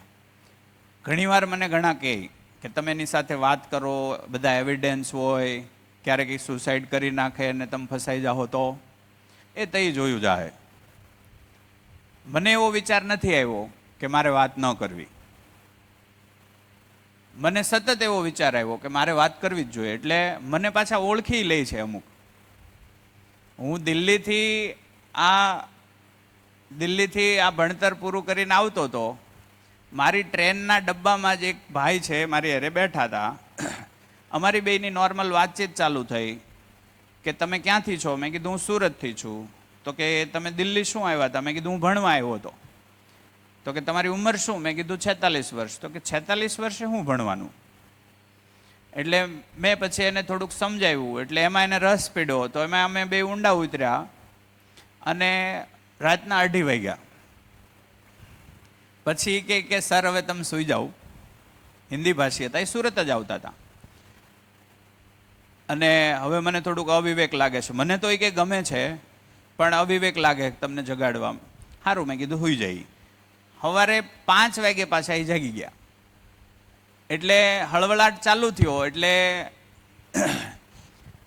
હું જાગ્યો એટલે કે સર હવે તમે સુવાના છો? મેં કીધું નહીં, બોલો ને. તો આપણે પાછા બેસીએ. એટલે મેં કીધું હાલો બેસીએ. એટલે પાછી વાત ચાલુ થઈ. એટલે અમારી આ વાત પૂરી થઈ. પછી એણે કીધું આ બધું સમજવું હોય તો મેં એને લિંક મોકલી અમુક યુટ્યુબની ને વગેરે વગેરે વગેરે. આ 2023ની ઓક્ટોબરે થયું. બરાબર, 1 વર્ષ વહી ગયું. ગઈ દિવાળીએ એનો ફરીને મેસેજ આવ્યો. હસ્તીને ખબર છે, કેમ કે હસ્તીને અમે બે વાંચતા હતા હારે. એટલે એણે મને એવું કીધું કે સર અનુકૂળતા હોય તો મારે તમારી સાથે વાત કરવી છે. તો મેં કીધું વાંધો નહીં, અનુકૂળતા છે. તો પછી એણે લખીને મોકલ્યું લાંબુ કે મને છેલ્લા 3-4 મહિનાથી સતત સુસાઇડના થોટ આવે છે. મેં ચેટ જીપીટીની અંદર પૂછ્યું how to easy way to suicide, તો એણે ચેટ જીપીટીના સ્ક્રીનશોટ મોકલ્યા મને. તો એમાં એ કે એવું કહે છે કે તમારા વેલ વિશર કોઈ હોય એનો સંપર્ક કરો. તો મને કે તમે ધ્યાનમાં આવ્યા. એટલે મેં કીધું શું, પછી વાત થઈ અમારી, ઘણી બધી વાતો થઈ. અને તો જે સુસાઇડલ થોટ્સ હોય ને એ કોણ સાંભળશે ને એને આઈડેન્ટિફાઈ તો કરી લે છે. અમે વિસનગર હતા, હું લવજીભાઈ બે હતા અને મારી સાથે દર્શક ને એ બધા હતા. રાતે 11 વાગે એક ફોન આવ્યો, તને યાદ છે કે તને વાત નથી શેર કરી, લવજીભાઈને કરી હતી. 11 વાગે રાતે ફોન આવ્યો, સર એ કે હું 6ઠા માળે પાળી ઉપર ઊભો છું. હા યાદ આવ્યું ને? હા, 6ઠા માળે પાળી ઉપર ઊભો છું, ધૂપકો મારું એટલી જ વાર છે, છેલ્લો ફોન તમને કર્યો છે. એટલે મેં કીધું તો બોલ શું વિચાર છે? તો કે મરવાનું જ મન થાય. તો મેં કીધું કૂદી જા. પણ મેં કીધું તે મને ફોન કર્યો છે તો કાંઈક અપેક્ષા તો હશે ને વાતની? તો કે હા. તો મેં કીધું ઘડીક ખમીને વાત કરી જોવી, તો કરી જુઓ. ત્યાંથી અમારી વાત ચાલુ થઈ. પછી મેં કીધું 3 દિવસ રોકી શકે એવું ખરું? તો 3 દિવસ પછી હું આવું સુરત, એટલે આપણે બેહીને વાત કરીએ. તો કે સારું. પ્રેશર હતું ટકાનું, 10મામાં 92%. એટલે સમાજ, ઘર, બધાનું પ્રેશર ડોક્ટર બનવાનું આવ્યું. એટલે છોકરાએ ખુશી ખુશી વધાવી લીધું કે હા બનવું છે. પણ પછી સાયન્સની અંદર અભ્યાસમાં પડ્યો, એટલે સાયન્સ થોડું કપરું, એટલે 4-5 લાખ રૂપિયા ફીઝ સ્કૂલની 2 વર્ષની. એટલે સારી સ્કૂલમાં મોકેલા. હવે થયું એવું કે એને એના પપ્પાની સ્થિતિ તો ખબર કે બહુ જ કપરી પરિસ્થિતિમાં છે, અને એ પરિસ્થિતિના અર્થમાં આ 4-5 લાખ રૂપિયા ફી મારા પપ્પા ભરશે કેમ? એટલે આ એક ટેન્શન આવ્યું. એ ટેન્શનની સાથે સાથે માર્ક્સ ઘટ્યા. પહેલા મંથની એક્ઝામ આવી એટલે માર્ક્સ ઓછા થયા, બીજા મંથે એનાથી ઓછા થયા, કોન્ફિડન્સ લેવલ ડાઉન થતું ગયું. એક બાજુ અપેક્ષાનો બોજ, એક બાજુ આર્થિક બોજ, એટલે દબાતો જ ગયો. છેવટે એના પપ્પા છે એણે જે સ્કૂલમાં મૂક્યો તો ત્યાંથી પાછો લાવ્યા અને અમારી સ્કૂલમાં પાછો મોકલ્યો. એ આવજો. હા, 10મામાં અમારી સ્કૂલમાં જ હતો, પણ પછી એ બહાર, પછી એને સુસાઇડનું નાન તે એને એ વિચિત્ર દિમાગનો થઈ ગયો, એટલે પાછું એને એમ થયું જનકભાઈ પાસે પાછું મૂકીએ. અમારી સ્કૂલમાં સુસાઇડવાળા ઘણા આવે. ગયા વર્ષે એક બીજી સ્કૂલમાંથી છોકરી સુસાઇડના થોટ, દર્શક એને ઓળખે છે, 11 સાયન્સમાં છે. પછી એને કોઈ એમ કીધું, એના પપ્પાને કોઈએ કીધું સમર્પણમાં મૂકો, જનકભાઈને મળો. એટલે એ પછી ત્યાંથી એડમિશન લઈને અહીંયા મૂકી ગયા. હે, પછી અત્યારે ત્યાં ભણે છે. પણ બહુ પ્રેશર અમને એ રીતે રહે કે મમ્મી પપ્પાને સમજવાની જરૂર છે, આપણે સમજાવીએ છોકરાઓને. પ્રેશર આવે છે મમ્મી પપ્પાથી, પ્રેશર આવે છે સમાજથી. છોકરાઓ કયા માટે છોકરા આવ્યા શું કામ એ જ ખબર નથી. એટલે ખાલી એક જ વાત છે, હું તારું એટીએમ બનું, તું મોટો થઈને મારું એટીએમ બન. આ સિવાય કાંઈ બીજું લક્ષ્ય જ નથી. તો દબાણ આવે છે. એ તો એ છોકરાએ પછી છે એ 3 દિવસ પછી અમે આવ્યા, મળ્યા, વાત થઈ. ધીમે ધીમે મેં એમ કીધું તાર પપ્પાનું વાત કરું? તો કે કરો, માનશે નહીં. મેં કીધું એ મારા ઉપર છોડ ને. એટલે પછી એને પપ્પાને બોલાવ્યા, એની સાથે વાતચીત થઈ, રેડ્યા એ કે આવું કેમ થયું, કંઈ નહીં. મેં કીધું ડૉક્ટર જોતો છે કે છોકરો જોતો છે? એટલે કે જોતો તો છોકરો જ હોય ને. તો મેં કીધું થોડા હળવા થાવ અને પ્રેશરમાંથી મુક્ત કરો, થવાય એટલું. પછી ધીમે ધીમે સોલ્યુશન આવ્યું. એ છોકરો અમારે શુભેચ્છા સમારોહ હતો, એટલે શુભેચ્છા સમારોહમાં મને કહે કે સર મારે થોડુંક બોલવું છે. હું બોલું? મેં કીધું બોલજે ને. મને ખબર નહોતી હું બોલવાનો. એટલે સ્ટેજ પર આવ્યો અને કે મારે એક જ વાત કરવી છે, જનક સર આઈ લવ યુ કે. એટલે હવે મારો છોકરો છે ને પાછો સંશોધક, એટલે એ પછી એને પાછો મળ્યો કે તમે એમ કેમ કીધું કે જનક સર આઈ લવ યુ, શું છે એમાં એવું? એ પૂછ્યું એને. કોણે? મારા છોકરાએ એને. તો કે એને મારો જીવ બચાવ્યો. એટલે કહેવાનો મતલબ મારો, હું તમને જે વાત કરી રહ્યો છું એ છે કે સમાજમાં આ ઘટનાઓ પુષ્કળ વધી રહી છે, એનો ઉકેલ કોની પાસે છે? એનો ઉકેલ ક્યાં છે આપણી પાસે? તો આ દર્શન છે, એમાં મને ઉકેલની સંભાવનાઓ બહુ દેખાય છે. અને આ દર્શન, મધ્યસ્થ દર્શનમાં આનો ઉકેલ છે કે માણસ જન્મ શું કામ લે છે ને આપણે એને જોતરી ક્યાં દઈએ છીએ? બળદ કરતા આપણા છોકરાઓને આપણે નીચા લઈ ગયા છીએ. બળદ પાસેથી કામ લેતા ને એના કરતા નીચી કક્ષાએ આપણે એની પાસે કામ લેવાની અપેક્ષાઓ આપણે જોડી છે. તો આ માટે નથી આવતા. હે? અને પાછા આપણે એમ રાખીએ કે મારો છોકરો ને મારો ભરોસો જળવાઈ રહી. કેવી રીતે ભરોસો જળવાય? વિશ્વાસ પૂર્તિ ત્યાં થાય એમ જ નથી. એક જ લક્ષ છે, વસ્તુ મૂલ્ય. વસ્તુ મૂલ્ય છે એમાં વિશ્વાસનો મુદ્દો જાજો નથી. સંબંધોમાં જીવવાનો ભાગ ઉદ્ભવે ત્યારે છે એક પરિવાર પરિવાર બને. તો વિશ્વાસ મૂલ્ય, આને કીધું આધાર મૂલ્ય. આને શું કીધું? આધાર મૂલ્ય.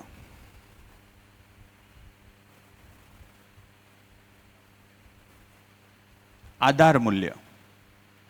હું એક કેસમાં નિષ્ફળ ગયેલો છું અને 50 જેટલા કેસ હેન્ડલ કર્યા. એક કેસમાં હું નિષ્ફળ ગયેલો. તે દિવસે હું સ્કૂલ પર હતો નહીં. એ છોકરાને મારી ઉપર અદ્ભુત ભરોસો હતો, પણ તે દી હું સ્કૂલ પર નહોતો અને ઘટના ઘટિત થઈ ગઈ.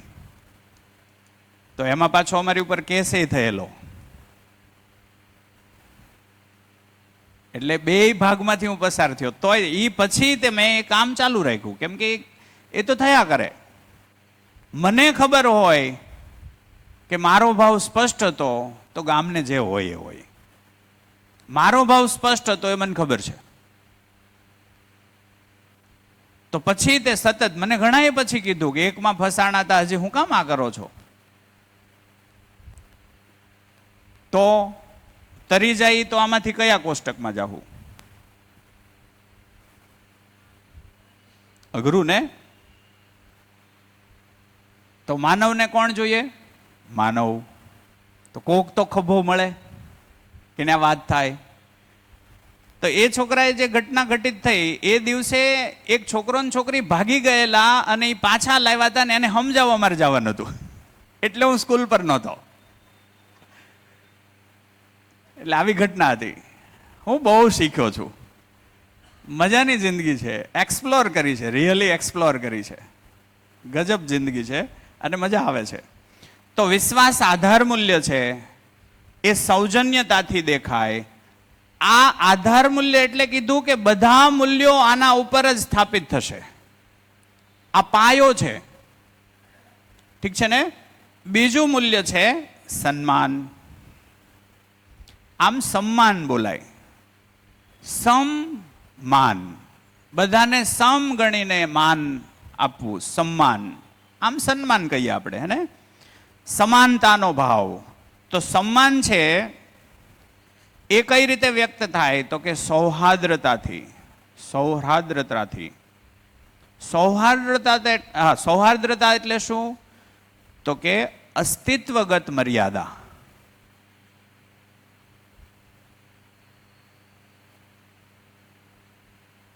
આ પચાવજો બરાબર. સૌહાર્દ્રતા એટલે શું? અસ્તિત્વગત મર્યાદા. અસ્તિત્વગત મર્યાદામાં કરિયર મેઇન આવશે કે પૂર્ણતા મેઇન આવશે?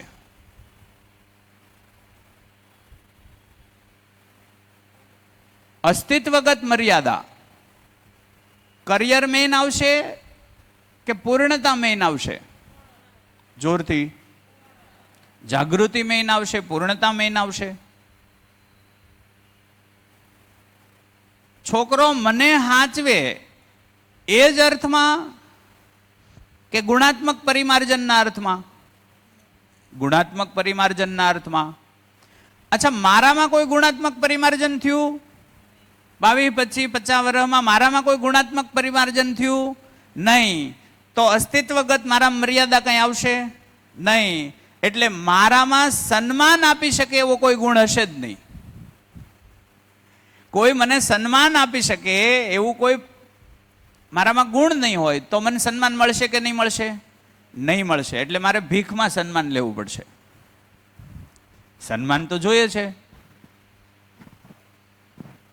એટલે પછી હું કપટ કરીને કાંઈક કોકનું લઈ લઈને પછી એમાં થોડુંક દાન કરીને સન્માન માગીશ. તો એ અસ્તિત્વગત સન્માન છે કે કપટવાળું છે? તો અસ્તિત્વગત મર્યાદા એટલે બહુ ઊંચી વાત છે. અસ્તિત્વ એ માનવને જે ફોર્મેટમાં બનાવ્યો છે એ રીતે એ વ્યક્ત થાય. ઓછામાં ઓછું આમાંથી કયું હોવું જોઈએ? કયા પદમાં હોય તો અસ્તિત્વગત મર્યાદા ઝલકે? ઓછામાં ઓછું કયું? કયા પ્રકારમાં હશે? હું શું કહું છું? પ્રકાર ગોતી લીધો. શ્રેણી, પ્રકાર, દ્રષ્ટિ, સ્વભાવ, વિષય, ચેતના. એમાં પ્રકાર ગોતી લીધો. અસ્તિત્વગત વ્યક્ત થવાની ક્રિયા એ કયા પ્રકારમાં હશે? માનવમાં. ઓછામાં ઓછો માનવ સુધી પહોંચો. માનવ એટલે શું?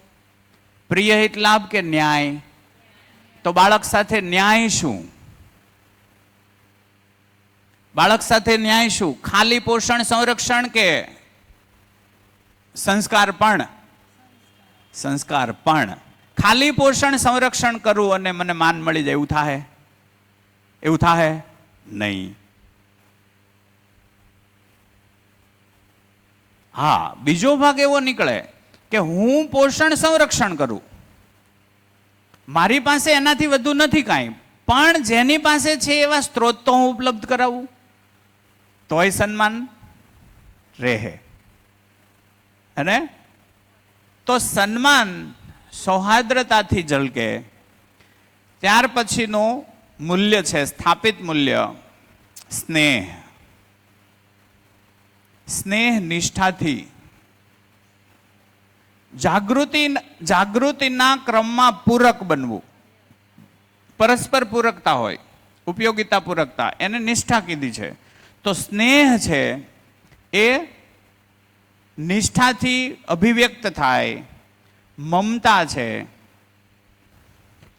એ ઉદારતાથી વ્યક્ત થાય. મમતા ન દેખાય, ઉદારતા દેખાય. માં ઉદાર હોય. દાખલા તરીકે 2.5 વર્ષનું બાળક નિહાળે જવાની ના પાડે તો શું કરવું? એને ઊંઘ આવે છે. 2.5 વર્ષના બાળકને ઊંઘ આવે છે અને મારે એને નિશાળે મોકલવું છે. શું કરશો? ચાલો ચેક કરો. શું કરશો? એને બરાબરની જામીને ઊંઘ આવે છે.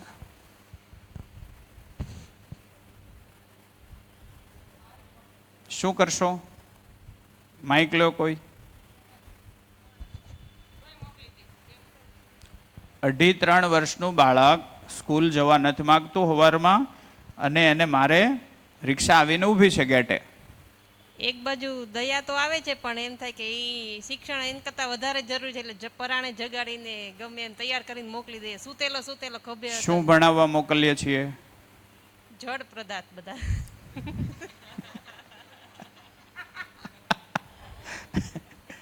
ને આ ઉદારતા કપાઈ જાહે કે રહે?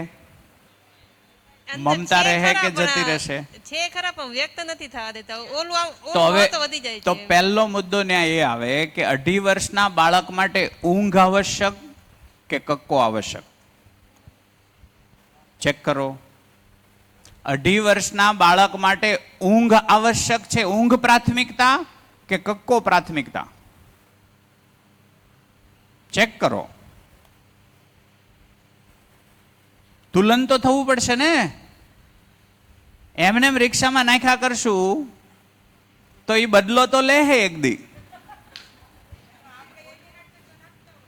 એવું લાગે છે એ સાચું છે ખોટું છે ચેક કરો એમ કહું છું. આપણે એની હાટુથી આ કરીએ છીએ. પાછો લોચો એ આવ્યો એની હાટું જ કરીએ છીએ.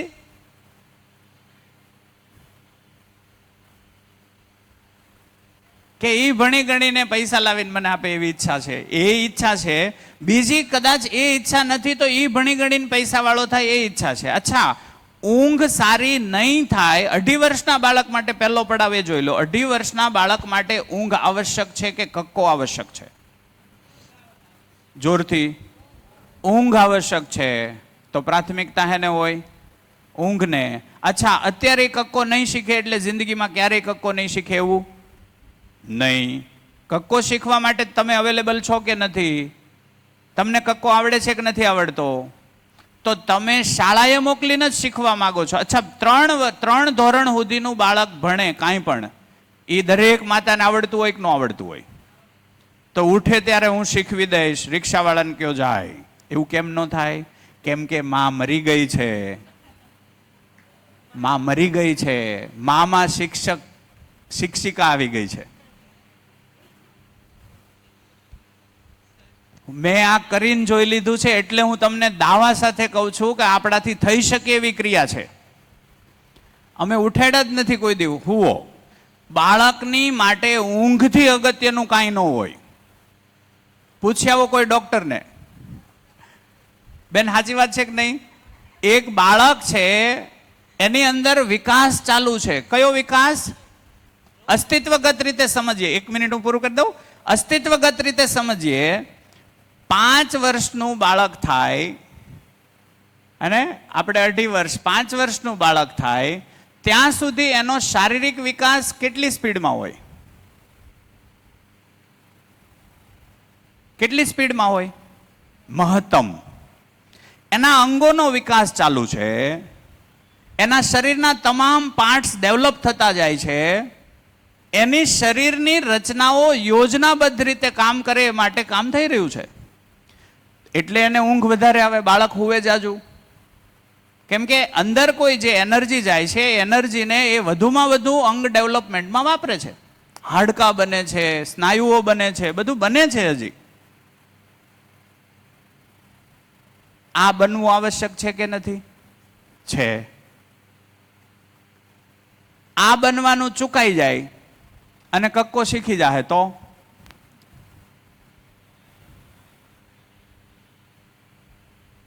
તો શરીરને પોષણ આપ્યું કે કુપોષણ કર્યું? તો એની આવશ્યકતા મૂળભૂત કઈ છે? અટાણે બાળ અવસ્થામાં કઈ હોય મૂળભૂત?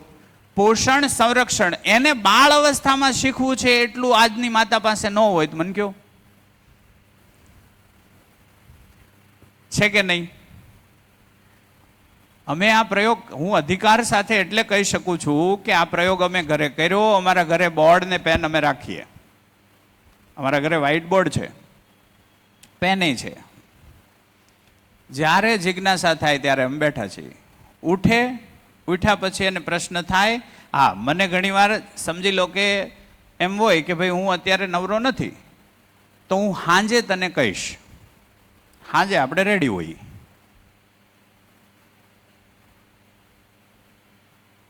જિજ્ઞાસા થાય ત્યારે જવાબ મળવો જોઈએ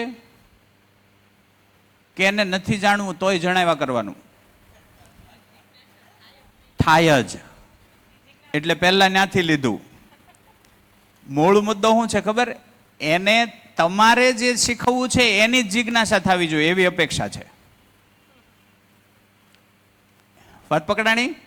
એને તમારી શું અપેક્ષા છે? હું ઈચ્છું છું એ જ એ અપેક્ષા, એટલે કે એ જ જિજ્ઞાસા કરે. એ તમને એમ પૂછે કે આ સૂર્ય શું છે? એ જિજ્ઞાસાને આપણે જિજ્ઞાસા ગણીએ છીએ.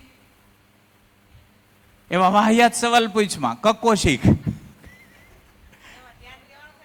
જેમાં ધ્યાન દેવાનું છે એ દો. તો ધ્યાન તો બધે દેવાનું છે કે નહીં? ગહનતાથી જોજો, ગહનતાથી જોજો એટલે તરત દેખાશે બાળક બધું જાણવા આવ્યો છે ને આપણે એક ચોપડી શીખવવા માંગીએ છીએ.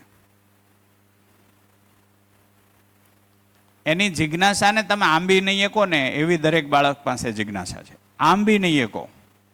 સિલેબસ ટૂંકો પડશે. એકવાર ચકાસીને જોઈ લ્યો. તમારી ઘરે બાળકો હશે કે નહીં હોય? બધાના ઘરે હશે ને? જોઈ લો.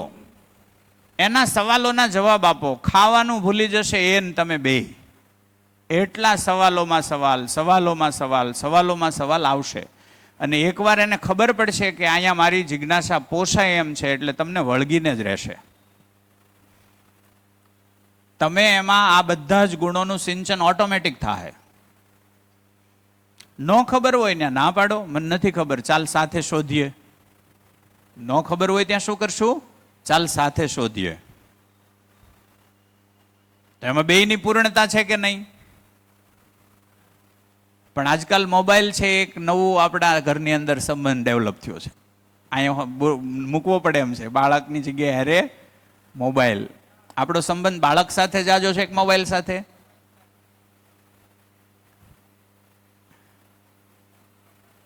એટલે આજકાલ તો ઘણી ખરી માં છે એ પોતે નવરા રહીને રીલ જોઈએ કે એટલે એ બાલ મંદિરમાં મૂકી આવે છે. એવું છે કે નથી? હા કે ના? એવું છે.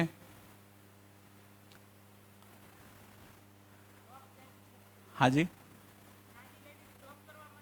હા. એટલે છોકરાઓ કેવું હાળું. મને ક્યારેક ક્યારેક એમ થાય, હું ગામના છોકરાને ભણાવું, મારો છોકરો હાવ રેઢો રખડે.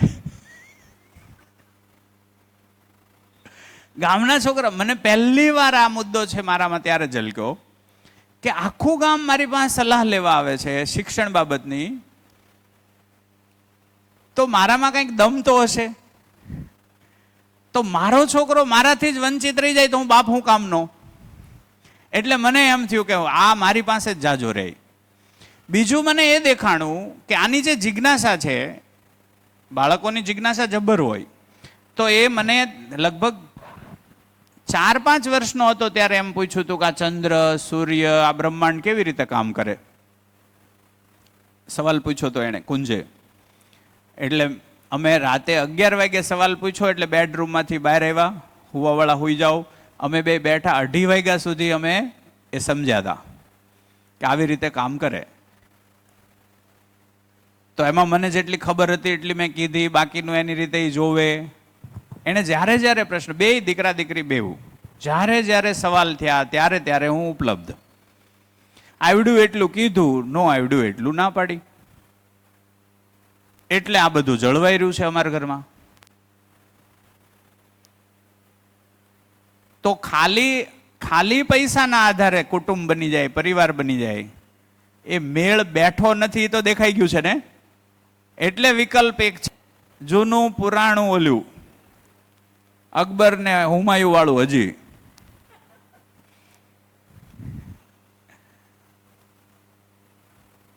અમે એક દિવસ મુક્ત ચર્ચાના સવાલ નક્કી કર્યા કે 11મા ધોરણના છોકરાઓ સાથે તમને સવાલ થાય એ પૂછો. તો કેવા સવાલ આવ્યા ખબર? ઈશ્વર શું છે, મોક્ષ હોય કે ન હોય, સ્વર્ગ નર્ક હોય કે ન હોય, આવા સવાલ જ આવ્યા. છોકરાઓના સવાલ હતા.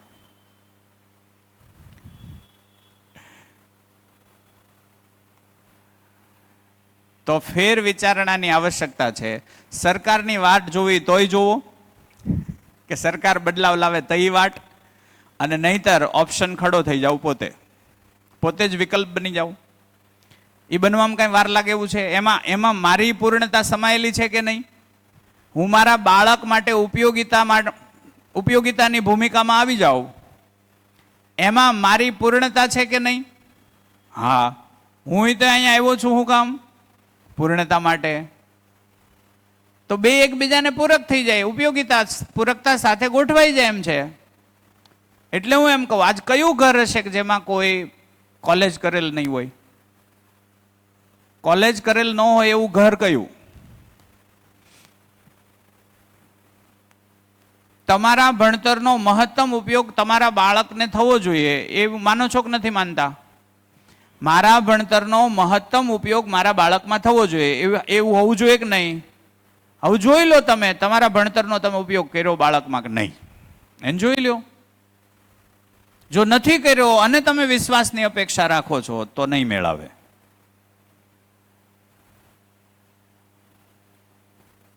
સન્માન નહીં ભેગું થાય. સન્માન ત્યારે જ આવે જ્યારે હું મારા બાળક સાથે પ્રામાણિકતાપૂર્વક વ્યક્ત થાઉં, મારી પાસે જે આવડત છે એના સુધી પહોંચાડું. ટેકનોલોજીમાં મારી ખાસી એવી પકડ, એટલે અમે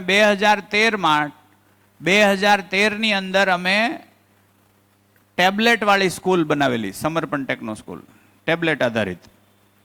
એટલે ત્યારે છે આખા ગુજરાતની અંદર ચર્ચા ચડી હતી કે ભાઈ એક ગુજરાતમાં પહેલી ટેબ્લેટ બે સ્કૂલ બની. પછી અમને ખબર પડી કે ટેકનોલોજી છે આ છોકરાઓ પચાવીએ કેમ નથી, એટલે 2016માં અમે બંધ કરી. ટેકનોલોજી પચે એવી લાગે છે? બાળકો ટેકનોલોજીને પચાવે છે કે ઓવરડોઝ થઈ રહ્યું છે? ઓવરડોઝ થઈ રહ્યું છે. તો એ દેખાણું અમને ધીમે ધીમે, એટલે અમે એ બંધ કર્યું. આજ કમ્પ્યુટરમાં મારો છોકરો મારા કરતા આગળ છે. હજી હમણાં 10 દિવસ પહેલા જ મને કહે તમારે કોઈ ગેજેટ લેવું હોય તો મને પૂછ્યા વગર નહીં લેતા, મારી પાસે બધા ગેજેટના કન્ફિગરેશન છે. મેં કીધું સારું. એ એનિમેશન શીખ્યો. હું એ કહેવા માંગુ છું કે દરેક બાળકમાં અસીમ ક્ષમતાઓ છે, એને છૂટા છોડી દો ને, છૂટા છોડી દો મતલબ આમ છૂટા નહીં, જે બંધન જે શિક્ષણનું નાખ્યું છે એ ભાગમાં જો એને થોડાક મુક્ત કરવામાં આવે, કાંઈ નહીં, તને જેમાં રુચિ છે એ આગળ વધ. તો આજે સમજી લો કે મારા છોકરાએ એ જે કોર્સ જાતે શીખ્યો એ ઓલમોસ્ટ 20-25 લાખનો છે. એ ઘરે બેઠા શીખી ગયો. હું તમને એ સમજાવવા માંગુ છું કે બાળકો બહુ ક્ષમતાવાળા છે. આ ભાગમાં તો કાંઈ કરવું પડે એવું જ નથી. એ ઓલરેડી એક લેવલ સુધી મર્યા ત્યારે પોગી જ ગયા હતા, એના એ પાછા આવે છે ને, એટલે એડવાન્સ જ છે. તો જે ચિત્તમાં હોય એ તો વ્યક્ત થવા જ માંડશે કે નહીં થાય? એક ઘરમાં નવું ટીવી આવે એ 6 વર્ષના છોકરાને આપો ને 80 વર્ષના વૃદ્ધને આપો તો કોણ ઝડપથી શીખે છે? બોલો. 6-7 વર્ષનું છોકરું ફટ દઈને શીખી જાય છે. તો આટલો તો ભરોસો રાખો કે એને મારા કરતા વધુ ખબર પડે છે. હાવ દેખાય એવું છે તોય આપણે માનવા તૈયાર ઘણી જગ્યાએ નથી. તો આને ધીમે ધીમે ધીમે ધીમે પચાવો. બાળકો સાથે હવે જે ચીલા ચાલુ વર્તન છે એ નથી ચાલવાનું, એ ધીમે ધીમે દેખાય છે. તો એનાથી ઉમદા વર્તન છે એ તરફ જવું. તો માતા ઉદારતા સાથે વ્યક્ત થાય.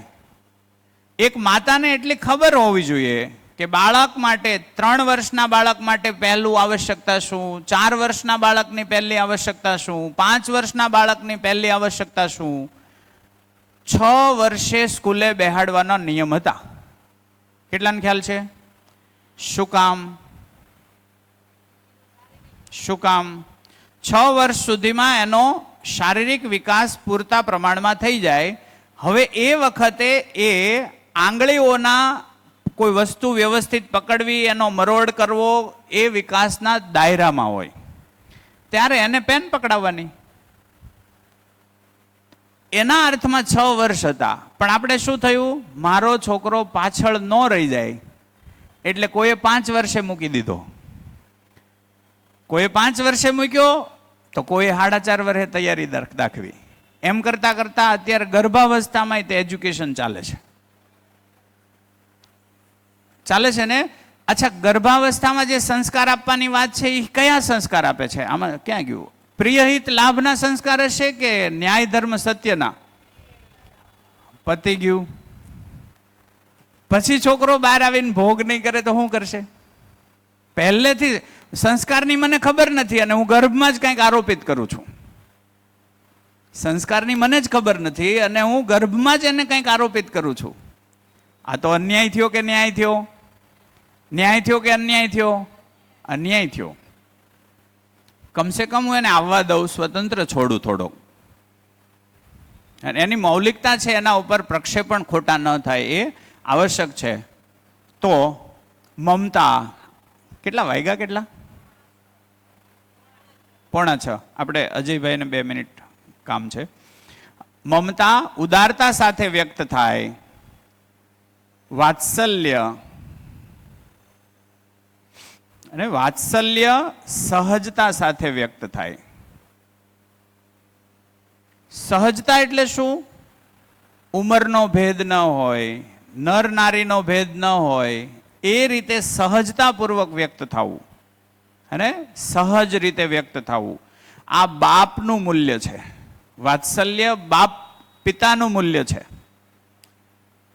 મમતા માતાનું મૂલ્ય છે, સ્નેહ ભાઈ બહેનનું મૂલ્ય છે, મિત્ર મિત્રનું મૂલ્ય છે. ઠીક છે ને?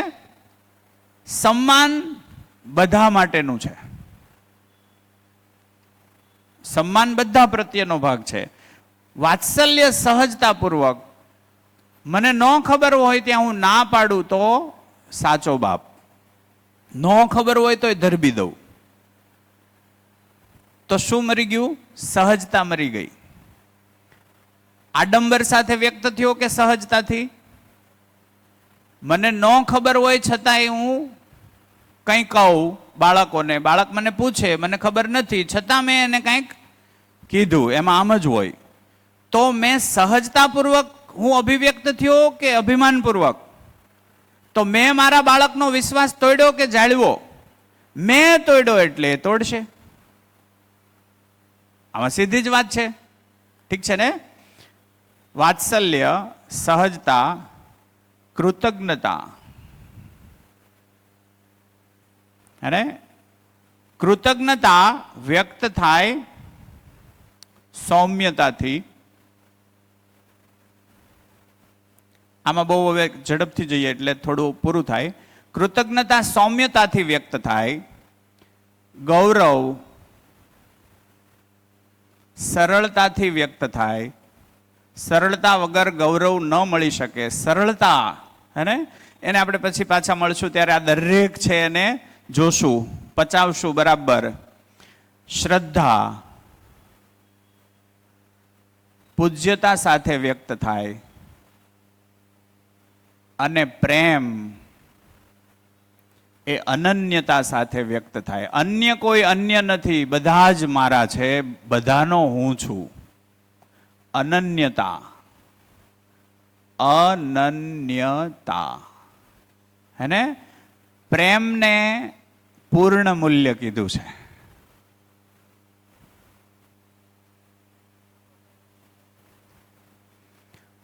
અહીંયા સુધી પરિવાર, અહીંથી ચાલુ થાય સમાજ. વાત પહોંચે છે? અહીંયા સુધી પરિવાર, અહીંથી ચાલુ થાય સમાજ. આ વ્યક્તિ, જ્યારે વ્યક્તિમાં આ મૂલ્યો તરતા થાય, પ્રવાહિત થાય, ત્યારે એ એક ઘરનો ન રહે, સમાજ માટે રહે. ઘર એમાં સમાઈ જાય કે ન સમાઈ જાય? સમાઈ જાય. મોટામાં નાનું સમાયેલું હોય છે. તો આ મૂલ્યો છે. આ કેટલા થયા? કેટલા થયા ટોટલ? 18. 18 ને ધીરતા, વીરતા, ઉદારતા, દયા, કૃપા, કરુણા, આ કેટલા? 6. અને જીવન ક્રિયામાં આપણે જોયું હતું સુખ, શાંતિ, સંતોષ અને આનંદ. કેટલા મૂલ્ય થયા? આ 4, 4 ને 6, 10, 10 ને 18, ઉત્પાદન અને કલા, 2 મૂલ્ય. એટલે ટોટલ થયા 30. 30 મૂલ્યોમાં આ છે ને, એને માનવ મૂલ્ય કીધા છે. આ માનવ મૂલ્ય, આ જીવન મૂલ્ય. આ કયા છે? જીવન મૂલ્ય. આ કયા છે? માનવ છે ને, માનવ. જીવનને આ જોઈએ છે, માનવ આ સાથે વ્યક્ત થાય તો અહીંયા પહોંચશે. એટલે આ મૂલ્યો છે, માનવ મૂલ્ય કીધા, આ જીવન મૂલ્ય કીધા, આ છે સ્થાપિત અને શિષ્ટ મૂલ્ય છે, અને આ એક વસ્તુ મૂલ્યમાં ઉત્પાદન અને કલા. 30 મૂલ્યો સાથે માણસ પૂર્ણ થઈ શકે. આના વગર પૂર્ણતા સંભવ નથી. આપણે કેટલા મૂલ્યમાં જીવીએ છીએ? કયા મૂલ્યમાં આપણે જીવ્યા? એક પૂરું થયું છે. કયું? આ એક.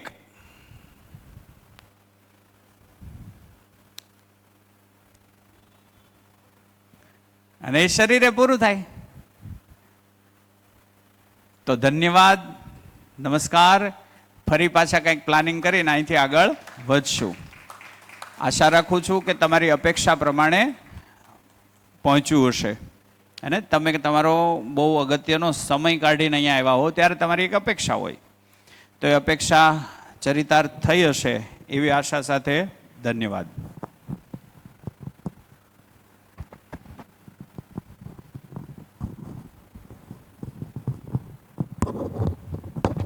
नहीं तो खूब सरस रीते है ना बात हुई 3 दिन, तो 10 मिनट हैं अभी अपने पास, 5:50 है ना. अच्छा 15-20 मिनट, 10 मिनट ज़्यादा भी कर सकते हैं, 10-15 मिनट. नहीं तो मेन चीज़ तो ये है कि देखो इसमें अपने आप को उपयोगी लगता है तो थोड़ा समय लगाना पड़ेगा, है ना. मेन जो चर्चा करें कि आगे कैसे बढ़ना है इसमें, तो 2-3 चीज़ें मुझे लगती हैं जो आगे बढ़ने के लिए. एक तो ये देखें कि इसका एप्लीकेशन कैसे होगा मेरे डे टू डे में, है ना, रोज़मर्रा की ज़िंदगी में हम इसको अप्लाई कैसे करेंगे. तो एक तो ये बात देखना है कि, है ना, इसका एप्लीकेशन कैसे करेंगे, है ना. दूसरा, जब भी कुछ अप्लाई करना है तो पहले हमारी उसमें समझ स्पष्ट होनी पड़ेगी. तो एक रेगुलरिटी लाना चाहिए, है ना, कैसे हम रेगुलर हों. और रेगुलर का मतलब है या तो हम हफ्ते में, है ना, सबसे बढ़िया रेगुलरिटी का मतलब है डेली, है ना. जैसे खाना हम रोज खाते हैं, है ना, तभी स्वस्थ रहते हैं. तो डेली, रेगुलर का मतलब है डेली. डेली का मतलब है कम से कम 1 घंटा, 1 से 1.5 घंटा डेली हमें कुछ करना चाहिए. और उसको हम ऑनलाइन कर सकते हैं, ऑनलाइन मीटिंग्स, है ना, किसी टॉपिक पे कोई किताब को लेकर के 2 तरीके से कर सकते हैं. बहुत सारा तो यूट्यूब पे लिटरेचर अवेलेबल है ना, सबको पता ही है यूट्यूब पर लिटरेचर है. लेकिन कई बार क्या होता है जब हम अपने से करते हैं ना तो बहुत डिसिप्लिन नहीं रहता है, कभी करते हैं फिर छूट जाता है, बहुत डिसिप्लिन नहीं है. तो डिसिप्लिन करना है तो ग्रुप में करना चाहिए. तो ये जो डेली वाला काम है 1 घंटे का, इसको ग्रुप के साथ करने की जरूरत है. तो या तो कोई, है ना, जनक भाई बना लेंगे एक ग्रुप, उसको उस पर सतत एक बार पठन, अध्ययन, क्वेश्चंस, और वीक में फिर हम लोग कुछ प्लान कर सकते हैं. तो एक तो ये वाला तय करना चाहिए. और वीकली कम से कम ऑफलाइन, ये तो मैंने बोला ऑनलाइन, वीकली ऑफलाइन मिलना चाहिए. यहां पर जनक भाई अपन 3 दिन ऑलरेडी मिल रहे हैं ना, बता दिया, सबको पता ही है. 3 दिन तो अपन रोज मिल रहे हैं ना यहां पर. आपके यहां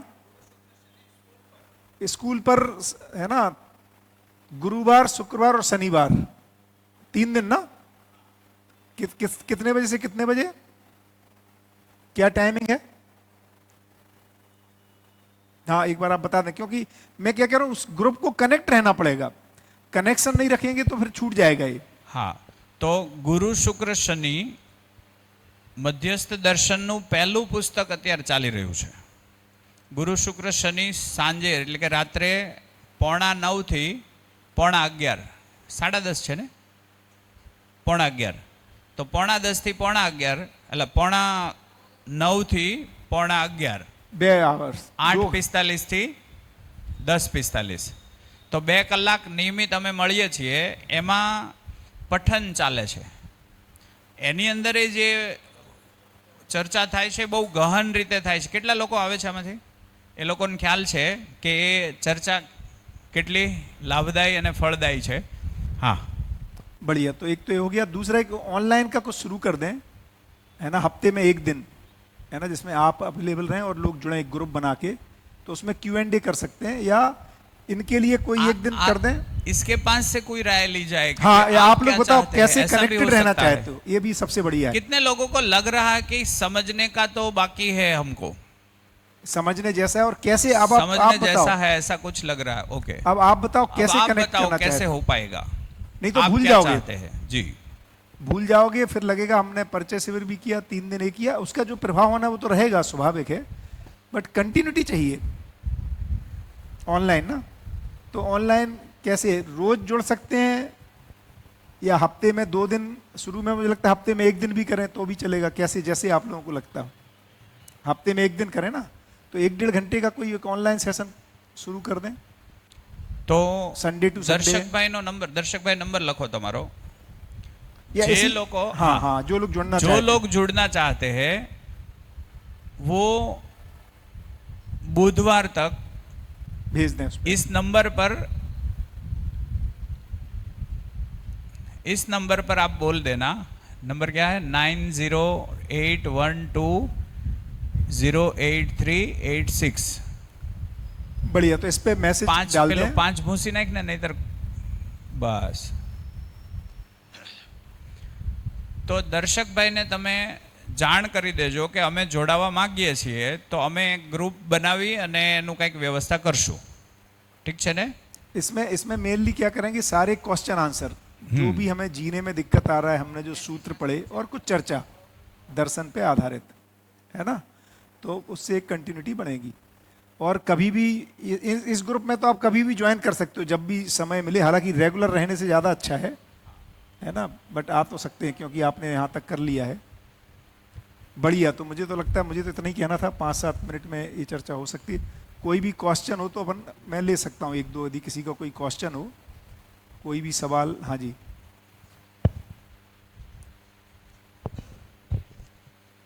वैसे तो सर हमारे सूरत में ये समर्पण टेक्नो तो एक हमें माध्यम मिल ही गया केंद्र है, बिंदु है ही। जिसकी जिज्ञासा है वो तो जा ही रहे, हम भी जा ही रहे। लेकिन सर सूरत इतना छोटा भी नहीं है, जैसे कि सर अमरोली एरिया है, कतारगांव एरिया है, तो सर एरिया वाइज हफ्ते में एक बार मिलने का कुछ आयोजन हो, ऐसा भी कुछ प्लानिंग बताओ तो बढ़िया रहेगा। हाँ, मतलब अपन प्लानिंग तो कर लेंगे, लेकिन लोग अवेलेबल होने चाहिए। तो आप बताओ कौन से एरिया में कितने लोग यदि तैयार हैं तो उसको कर सकते हैं। अभी तो सर मैं अमरोली से बिलोंग करता हूँ, तो मुझे अमरोली के बारे में थोड़ा बहुत पता होगा। अमरोली में कितने लोग हैं यहाँ पर, अमरोली वाले जो इनको अमरोली पास पड़ेगा?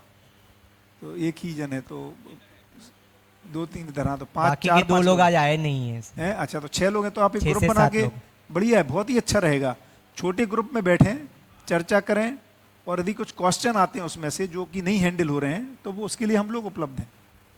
बट मिलना शुरू करना चाहिए रेगुलरली। अमरोली का एक ग्रुप हो जाए तो लास्ट ईयर यहाँ 6 महीने का अध्ययन चला था SVNIT कॉलेज पे, तो उसमें शायद 15-20 लोग ऐसे हैं जो अध्ययन करके, अध्ययन यानी कि ऐसा कि उसमें बुक पठन और बुक को समझाने के लिए प्रबोधक उपलब्ध रहते हैं और उसके पास से हम सीखते हैं। जैसे कि मैं ये पूरा 3 महीने हापुड़ जाके सीखा, समझा, तो ऐसे समझने की प्रक्रिया उसको बोलते हैं अध्ययन। तो यहाँ 7 महीने के लिए कंटिन्यूअस अध्ययन चला था, और उसमें से 20 लोग शायद ऐसे हैं जो आपको गहनतापूर्वक इस बातों को रख सकते हैं और उसके जवाब दे सकते हैं। तो अगर एरिया वाइज कोई ग्रुप बनता है, समझो कि 10 लोगों का कोई ग्रुप बन गया अडाजन में, 10 लोगों का ग्रुप बन गया अमरोली में, आप ग्रुप बना लो, हम ऐसी व्यवस्था कर लेंगे कि उसमें एक अध्ययन करा हुआ व्यक्ति अवेलेबल हो जाए। ये बढ़िया, आप लोग ग्रुप बना लें। देखो मेन चीज क्या है कि पहले जो काम होना है ना, वो विचार पक्ष पे होना है। जैसे मन वृत्ति की बात करें, अभी हमारे विचार में सूचना तो आई है हमारे को, बट वो विचार में स्पष्ट होनी है, तर्क में तर्क संगत लगनी है, फिर जीने में अभ्यास करके देखना है काम करता है कि नहीं करता है। ये सब अभी काफ़ी काम बाकी है ना। न्याय हम कर पा रहे हैं कि नहीं, न्याय कहते किसको हैं? मैं पिताजी के साथ जो कर रहा हूँ वो न्याय है कि नहीं है? पत्नी के साथ न्याय कर रहा हूँ कि नहीं? भाई के साथ न्याय है कि अन्याय? ये बहुत सारे उलझे हुए, जब डे टू डे में इंटरेक्ट करते हैं तो मेरे दायित्व क्या है, कर्तव्य क्या है ना, मुझे ये करना चाहिए था कि कुछ और करना चाहिए था, सही किया कि गलत किया, ये सब के लिए चर्चा के लिए एक जगह बननी पड़ेगी। तो और फिर जब उसको जियोगे, अपेक्षा पूरी कर पाओगे, तो उसकी जो तृप्ति है, जो खुशी है, उससे फिर हमारे में कुछ बनता है कि इसको जिया जा सकता है। तो इसलिए मैं कह रहा था कि रेगुलरिटी को बना के रखें। बढ़िया, कैसा लगा आप लोगों को 3 दिन का प्रोग्राम? तो खूब शानदार, मुझे लगता है जनक भाई के लिए जोरदार तालियां, जो इस तरह का एक खूब बढ़िया कोई अभिव्यक्त होना चाहते हैं तो। और आप सबके लिए तो खूब शानदार, मतलब 3 दिन निकालना ये बहुत ही बढ़िया, इतना बड़ा ग्रुप निकल के आया। 3 दिन के लिए कोई आपकी हाँ, आप अभिव्यक्ति हो, लोग बस 5-7 मिनट में 2-3 लोगों का हाँ, वो ले आराम सकते से। हैं। किसी को कोई चीज क्लिक की हो कि यार ये बात तो एकदम ही समझ में आ गई, ये तो मैंने सोचा ही नहीं था। जी નમસ્તે થેન્ક યુ જનકભાઈ માટે. અને મેઇનલી અહીંયા ગુજરાતીમાં જે મળ્યું ને એ સૌથી વધારે ઇમ્પોર્ટન્ટ છે. બરાબર. પરિચય શિબિર મેં વિસનગર કરેલી છે, અધ્યયન બિંદુ અહીંયા કર્યું, પણ કદાચ જે સવાલો લઈને આવી હતી તો એના થોડા ક્લિયરન્સ થયા એમ. અને અમે લોકો ઘરમાં અમે આ બધા ઘણા દેરાણી જેઠાણી છીએ, તો અમે નોર્મલી વિસનગર શિબિર કર્યા પછી અમારું ગ્રુપ લગભગ 8-1 જણનું ત્યાં ગયું હતું, બધા લેડી. તો ત્યાર પછી અમે લોકો દર વીકલી કે 10 દિવસે અમે લોકો બાકીના નથી કર્યા કે કોઈ પણ હોય, અમે 10 દેરાણી જેઠાણી છીએ કઝિન, તો બધા વીકલી અમે સાંભળીએ અને પછી એના ડિસ્કશન કરીએ. ઘણાએ નથી કર્યા તો એ લોકોને શેરિંગ કરવામાં, લાઈફ ઓપન કરવામાં ડાઉન ફીલ કરે, પણ જે કર્યા છે એ લોકો પોતાના પ્રોબ્લેમને સોલ્યુશન કહીએ છીએ. તો અમારી એવી ઈચ્છા હતી કે લાસ્ટ ટાઈમ મેં લોકોએ કરે, સુરેશભાઈ ગુજરાતીમાં કરે છે, તો કંઈક ફેમિલી વાઇઝ કેવી રીતે ગોઠવાય. તો આજે જનકભાઈને મેં પૂછ્યું કે પરિચય શિબિર એ પણ લે છે, તો મને વધારે કનેક્ટેડ થયું કે એમની લેંગ્વેજ અમારી સરસ પડશે. સરસ જેવી છે, બરાબર. સૌરાષ્ટ્રના જ છે, એટલે એમ. बहुत बढ़िया. એટલે તળપદી અને ગુજરાતી ભાષામાં અમારા ઘરના ફેમિલીને વડીલો પણ સમજી શકે. જો એમને સમજાય અને માન્યતાઓ કે જે અમને અત્યારે અડચણ લાગે એમને એમ થાય કે એમ ફોલો નથી કરતા, તો કદાચ બધાની સમજણમાં एक लेवल आगे आवी શકીએ. नहीं तो आप ऐसा कर सकते हैं कि फैमिली के साथ एक दिन का भी सेशन कर सकते हैं, 10-20-25 लोग बैठ के, है ना? અમે एक दिन, 2 ડિસ્કશન दिन કરીએ, discuss કારણ કે करिए। અમારું 10નું કઝિનનું ગ્રુપ बहुत છે. વી बढ़िया। ઓલ આર બધાને જ કંઈક સમાજની અલગ ધક્કાગાડી કરતા થોડુંક અલગ રીતે बढ़िया। એ કરવું ગમે છે. એટલે થેન્ક યુ. बहुत ही बढ़िया, सरस. मदर टंग का तो फर्क पड़ता ही है, हम लोग है ना कल्चर से कनेक्ट करते हैं, बहुत सारा घरों फर्क पड़ ही जाए. बिल्कुल. यहाँ 3 दिन की शिविर में इधर हाँ यहाँ 3 दिन की शिविर में आने से मुझे ये पता चला कि भाई अभी तक जो काम हुआ है वो शरीर के ऊपर काम हुआ है, तो ये एक नया पूरा आयाम खुला है जो उस पर अभी वर्क कर रहे थे लेकिन वो कॉन्शियसली नहीं कर रहे थे. मैं जीवन के ऊपर वर्क कर रहा हूँ ऐसा. तो अभी आके यहाँ क्लियर कट हुआ है कि ये जीवन, ये शरीर, तो अभी जीवन के ऊपर ही वर्क हो, उस दिशा में काम होगा. बहुत बढ़िया. इसी धरती पे आना है बार बार,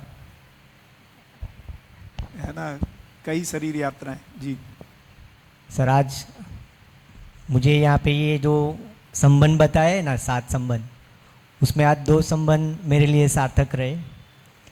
एक तो सर ये सीखूं અને જાણવું, तो यहाँ पे मुझे सिखाने वाला बंदा भी मिल गया है और ये जिज्ञासु व्यक्ति भी सामने बैठा है. तो आज मैं यहाँ पे गुरु शिष्य का संबंध मैं यहाँ पे व्यक्त कर रहा बहुत हूँ. बढ़िया.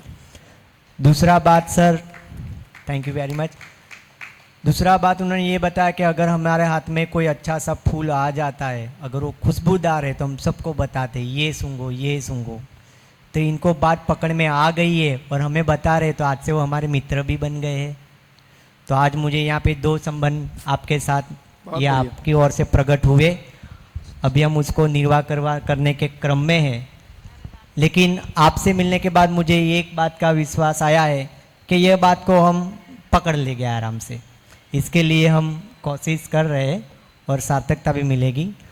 और कल की एक बात है जिसमें आपने सम गति, विषम गति और मध्यस्थ गति, वो मुझे बहुत ही अच्छी तरह से क्लिक हुआ. शरीर का सर्जन हुआ है समगति, शरीर का नाश भी हो जाएगा तो वो विषम गति. उन दोनों के बीच में जो जोला है मध्यस्थ गति, तो हमारे जीवन के रूप में है. जीवन को ही हमें समझना है. काफ़ी बार बोलते हैं ना कि भाई 100 लोग पूछने चाहिए कि तू क्या जिया, लेकिन जब तक मध्यस्थ गति पता नहीं चलेगी तो क्या बता पाएंगे. तो यह बात हमें क्लिक की, उसके लिए हम धन्यवाद व्यक्त बहुत करते हैं. बढ़िया. देखो टफ नहीं है ये, प्रचलित नहीं है, टफ नहीं है, क्योंकि अभी उसमें नहीं है, प्रचलन में नहीं है, इसलिए हमें टफ लग रहा है जी। હેલો, મને અહીંયા છે ને મારા છોકરાઓ પ્રત્યેનો જે માતા પુત્ર પુત્રીનો સંબંધ હતો ને એ થોડો ક્લિયર થયો છે. કેમ કે અત્યાર સુધી મને એવું હતું કે મારથી જે નથી થયું ને એ જ મારા છોકરાને કરીને દેવાનું છે. જે મારી ઈચ્છા અધૂરી હતી ને એ જ મારા છોકરાને આવડવું જોઈએ. મારા છોકરા એના માટે જ આવ્યા છે, મારા છોકરાને આ જોઈને તે જોઈ, મેં એને શું જોઈ છે ને એ જ મેં કોઈ દી વિચાર જ નથી કર્યો. बहुत बढ़िया। અત્યારે જે સરે કીધું ને કે જિજ્ઞાસુ હોય એને કંઈક હોય ત્યારે એવું મગજમાં ક્લિક થયું કે એ લોકોને તો કંઈક જોઈતું હશે ને. આ તો મને જે નથી આવડ્યું ભણવામાં એ મારે એની પાસે જોવું છે. એટલે રાતને દિવસ ટ્યુશન જાઓ, સ્કૂલે જાઓ, ડે સ્કૂલમાં જાઓ, આવીને હોમવર્ક કરો. એને 1 કલાક રમવા જાવ ને તો હું એમ કહું રમવા નથી જવાનું, પહેલાં હોમવર્ક કરી નાખ, હોમવર્ક કમ્પ્લીટ થાય પછી લર્ન કરી નાખ, પછી તારો આ કરી નાખ. એટલે હું જે મને અધૂરું રહ્યું છે ને એ પૂર્ણતા એ વસ્તુ કે જે વ્યાજબી નથી પણ તો એ વસ્તુ મારે એનામાં જોઈતી છે. એટલે એ સંબંધ આજે મારા માટે બહુ ક્લિયર છે. થેન્ક યુ बहुत જનકભાઈ. बहुत बढ़िया जनक, शानदार।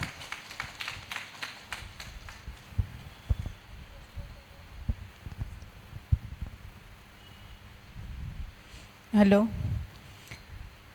અહીંયાથી એક તો પહેલાં કે અમારા મધર ટંગમાં જે આખી આ અધ્યયન બિંદુ જે થયું ને એ બહુ મજા આવી. કે એવું લાગ્યું કે મતલબ ફેમિલીમાં જ વાત થાય છે એવું. અને આ બધું કર્યા પછી આ જે છોકરાઓની વાત છે એમાં તો મારા તો બાળકો મોટા થઈ ગયા, પણ હવે પહેલાં મને એવું લાગતું કે હવે તો મોટા થઈ ગયા, હવે હું શું સમજાવી શકીશ એમ. પણ ના, જ્યારે સમજ્યા ને ત્યારથી શરૂઆત કરી શકીએ છીએ. એ મને અહીંયાથી દેખાયું, એટલે હવેથી કામ ચાલુ કરશું. बहुत बढ़िया। इसीलिए मैं, जनक भाई कह रहे थे आप आ जाओ एक आध सेशन लेने, मैंने कहा जो गुजराती में कनेक्ट होता है ना वो बहुत इंपॉर्टेंट है ना। एक अपना बिल्कुल जो आप कह रहे हैं फैमिली फीलिंग आती है, हम बहुत सारे कल्चर को, उससे रिलेटेड एग्जाम्पल्स को कनेक्ट करते हैं। बिल्कुल, बहुत ही बढ़िया। और अध्ययन तो हर समय शुरू करना होगा, है ना, जहाँ तक हम पहुँच गए वहाँ से उसकी बात शुरू हो गई। बहुत ही बढ़िया।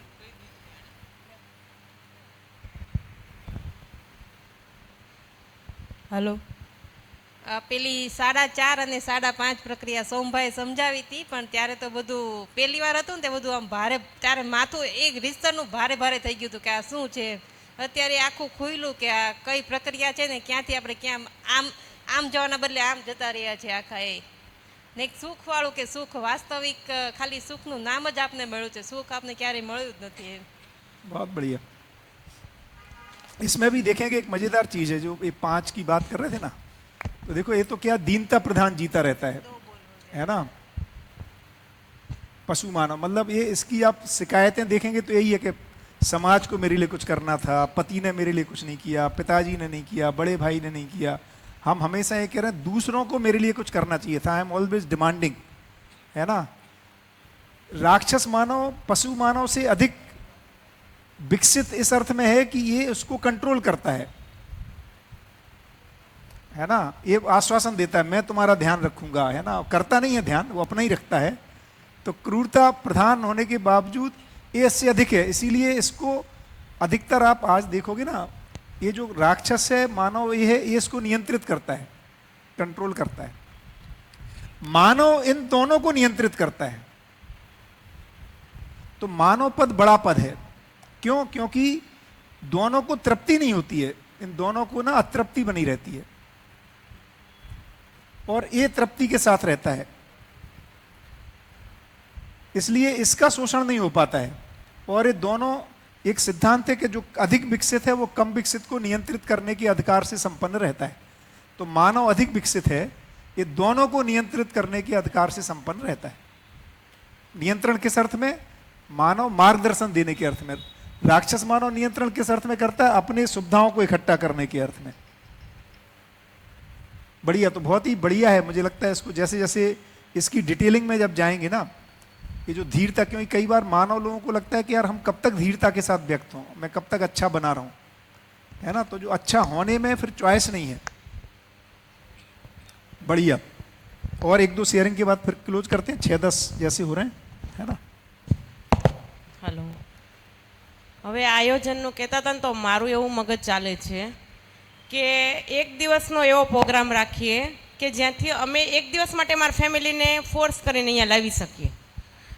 એટલે કે હાલો આપણે જવાનું છે ગમે એમ કરીને, પછી એને એમાં ટચ થાય ને તો એ આવી શકે. અમે લેન્ડમાર્કમાં જતા હતા ને તે છેલ્લા દિવસે એ બધાને બોલાવતા હતા, એ લોકો જે એનું ઇન્ટર્ન્સ હોય ઈ. પણ મને એવું લાગે છે કે ત્યાં ગયા ને પછી આપણને એમ થયું કે નહીં આમાં કંઈક જાણવા જેવું છે, नहीं, तो ऐसा कर सकते हैं તો आप। એ 7 દિવસની શિબિરમાં આવી કે ना, एकदम बराबर है। एक दिन का हम कर सकते हैं। आप लोग लैंडमार्क फोरम की तरह कितने कितने मेंबर लेके आएंगे वो डेट डाल दो, दर्शक भाई के उस पर डाल दो, 15 दिन की डेट दे दो, 50 लोग हो जाएंगे तो एक दिन का कर देंगे जनक भाई। नहीं, जरूरी है, बिल्कुल ठीक बात है। हमें एनरोल करना पड़ेगा, लोगों को एनरोल करना पड़ेगा। हाँ, जनक भाई उपलब्ध हैं। જો જનકભાઈ અમે અહીંયા બેઠા છીએ ને આ બધું અમારું ફેમિલી જેવું છે.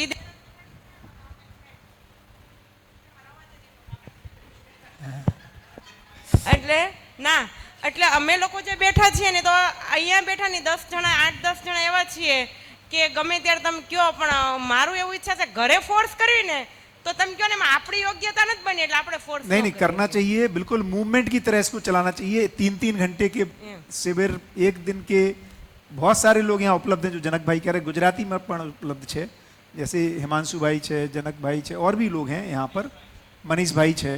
तो अभी यहाँ पर काफ़ी लोग हैं, है ना। तो आप लोग प्लान कीजिए, जब भी आपको लगता है कि 40-50 लोग आप इकट्ठा कर सकते हैं, 3 घंटे के लिए मैसेज कर दीजिए, है ना कोई उपलब्ध होकर चर्चा करेंगे। एक दिन हो तो सबसे बढ़िया। जी सर, आपने ये जो 3 घंटे वाला कार्यक्रम बताया ना, उसमें मेरी स्कूल में सफलता मिली है। हाँ, बाकी हमारे टीचरों को 3 घंटा बिठाना यानी कि लोहे के चने चबाने जैसा बात है सर। लेकिन 3 घंटे का कार्यक्रम रहा, पहली बार हमने हमारे स्कूल के ट्रस्टी को 3 घंटा किसी को सुनते हुए देखा मैंने, बहुत जबकि बढ़िया। मैं उनको 5 से 7 साल से पहचानता हूँ सर। तो वापस उनको कल प्रपोजल दिया गया, मैंने आपको वो इनविटेशन कार्ड भी भेजा है। तो उनको बताया गया कि भाई ये कार्यक्रम हम लोग वापस करने के लिए जा रहे हैं, तो सारे टीचर्स रेडी। बहुत बढ़िया। हमारे दोपहर पाली के टीचर कभी सुबह नहीं आते हैं, तो वो सोमवार के दिन 7:15 बजे आ जाएंगे, और वो भी लगातार 2 दिन। बहुत तो ये बढ़िया। 3 घंटे वाला कार्यक्रम सफल रहा है बिल्कुल, हमारे सूरत लिए। में एक मूवमेंट चलाना चाहिए, है ना। तो ये बिल्कुल जितना हो सके, है ना, क्योंकि ये माहौल बनेगा, उससे चीजें बदलेंगी। बहुत सारी चीजें तो माहौल से बदलती हैं। પણ અમારી પાસે કોઈ આયોજન કરવા વાળું નથી. आयोजन आप तो लोग बताओ, आयोजन तो हो जाएगा ना। હા, આયોજન થાય તો માણસોનું સેટિંગ કરવામાં મગજ ચલાવશું કે આને दोनों- લાવવાના છે ને આને नहीं, ठीक बात है। લાવવાના. અમે આયોજન ભેગા થઈને આયોજન કરીને એવું પોસિબલ નથી લાગતું હજી અમારી પાસે. कर लेंगे, दोनों तरह से चलेगा। बढ़िया, तो खूब शानदार। क्लोज कर भी कुछ कहना है आपको जनक भाई? बढ़िया, शानदार, खूब बढ़िया, आप लोगों के लिए खूब शानदार, उत्साहजनक। जी દર્શક છે અને વ્યવસ્થામાં એમની ભાગીદારી અવ્વલ હોય છે. લગભગ અમારી શિબિર કોઈ અમે આયોજિત કરીએ તો અમારો બેકબોન છે, આ છે નિકિતાબેન છે, હે ને, એ બેકબોન છે. બધું જ રજિસ્ટ્રેશનથી માંડીને પુસ્તકોનું હિસાબ કિતાબ બધું ખાસું સંભાળે છે. એ 12 દિવસનું યુથ કેમ્પમાં જઈને આવેલો છે, એટલે એના 2-4 એક્સપિરિયન્સ છે કે. હા, યુથ કેમ્પમાં પહેલી વાર ગયો એટલે એ ઇન્ટેન્શન હતો મારો કે કાર્ય અને વ્યવહાર બરોબર હો. એનું કારણ એ હતું કે સમજવું તો સ્વયંમાં છે, પણ જીવવું પરિવારમાં છે, પ્રકૃતિ હારે છે, સમાજ હારે છે. તો અહીંયા શિબિરમાં હું સમજતો પણ છે ને આમ પ્રેક્ટિકલ ન દેખાતું, તો મેં એવું નક્કી કર્યું કે એકવાર યુથ કેમ્પમાં જાઉં. તો યુથ કેમ્પમાં ગયો એટલે એક તો કેવું હોય કે આ બધી અત્યારની જે વ્યવસ્થા સિટીલાઇઝ છે, ના તો શાસનવાળી વ્યવસ્થા છે, એટલે એ તો ટ્રેસ રહે. તો જે પ્રકૃતિમાં જે કામ કરવાનું છે, ના શાસનની વ્યવસ્થા ઉપર ધ્યાન ન રહે, નેચર હારે ધ્યાન રહે. તો બીજો ઈચ્છો એ છે કે ના કાર્ય વ્યવહાર કેવી રીતના જોઈએ કે એમાં વધારે ધ્યાન દઈએ કે પ્રકૃતિ હારે. તો એનું શેડ્યુલ એવું હતું કે સવારે 5 વાગે ઉઠવાનું, અડધી કલાક બ્રશ કરીને બધું આપણું કામ કરીને પછી કસરત કરવા માટે 1.5 કલાક જવાનું. કસરત કરાવે પછી એક ગ્રુપમાં ધારો કે 8 જણા હોય તો 4 વ્યક્તિઓને કિચનમાં મોકલે રાંધવા માટે, અને 4 વ્યક્તિઓને ખેતીમાં શ્રમ કરવા મોકલે. તે ખેતીમાં તો પહેલાં વહેલા ગયો હું, મારા પપ્પાએ કોઈ દી ખેતી નથી કરી ને મેં નથી કરી, એટલે પહેલાં વહેલા ગયો. તે આમ મજા આવી, ઠાકોડો ન લાગતો, શ્રમ હતો. તો ખેતીમાં મજા આવતી. હવે ખાવાનું બનાવવાનું એવું, તે ખાવાનું આવડે નહીં, યુટ્યુબમાંથી જોઈ યુટ્યુબમાંથી જોઈએ એટલે એક તો આપણા હાથનું જેવું બનાવ્યું હોય ને છેલ્લે ચાખીને તોય મીઠું ઘટતું હોય તો પાછું મીઠું નાખી એટલે જેવું બન્યું હોય ને એવું ખાઈ લઈએ અમે બધા. એ એક સારો અનુભવ રહ્યો. બીજું બૌદ્ધિક ક્ષમતા ઉપર યોગેશ ભૈયાએ જે ઔપચારિકતાની વાત કરી ને બહુ ઔપચારિકતાની વાત કરેલી. પછી સ્કિલ બાબતે પણ વાતચીત કરી હતી. સ્કિલ બાબતે સ્વાવલંબન કેવી રીતના બનવું એ પણ વાતચીત કરી હતી. પછી 5 વાગ્યા સુધી આ શેડ્યુલ હોય બૌદ્ધિક ક્ષમતાવાળો. 5 વાગ્યા પછી પાછો કિચન અને ખેતીવાળું.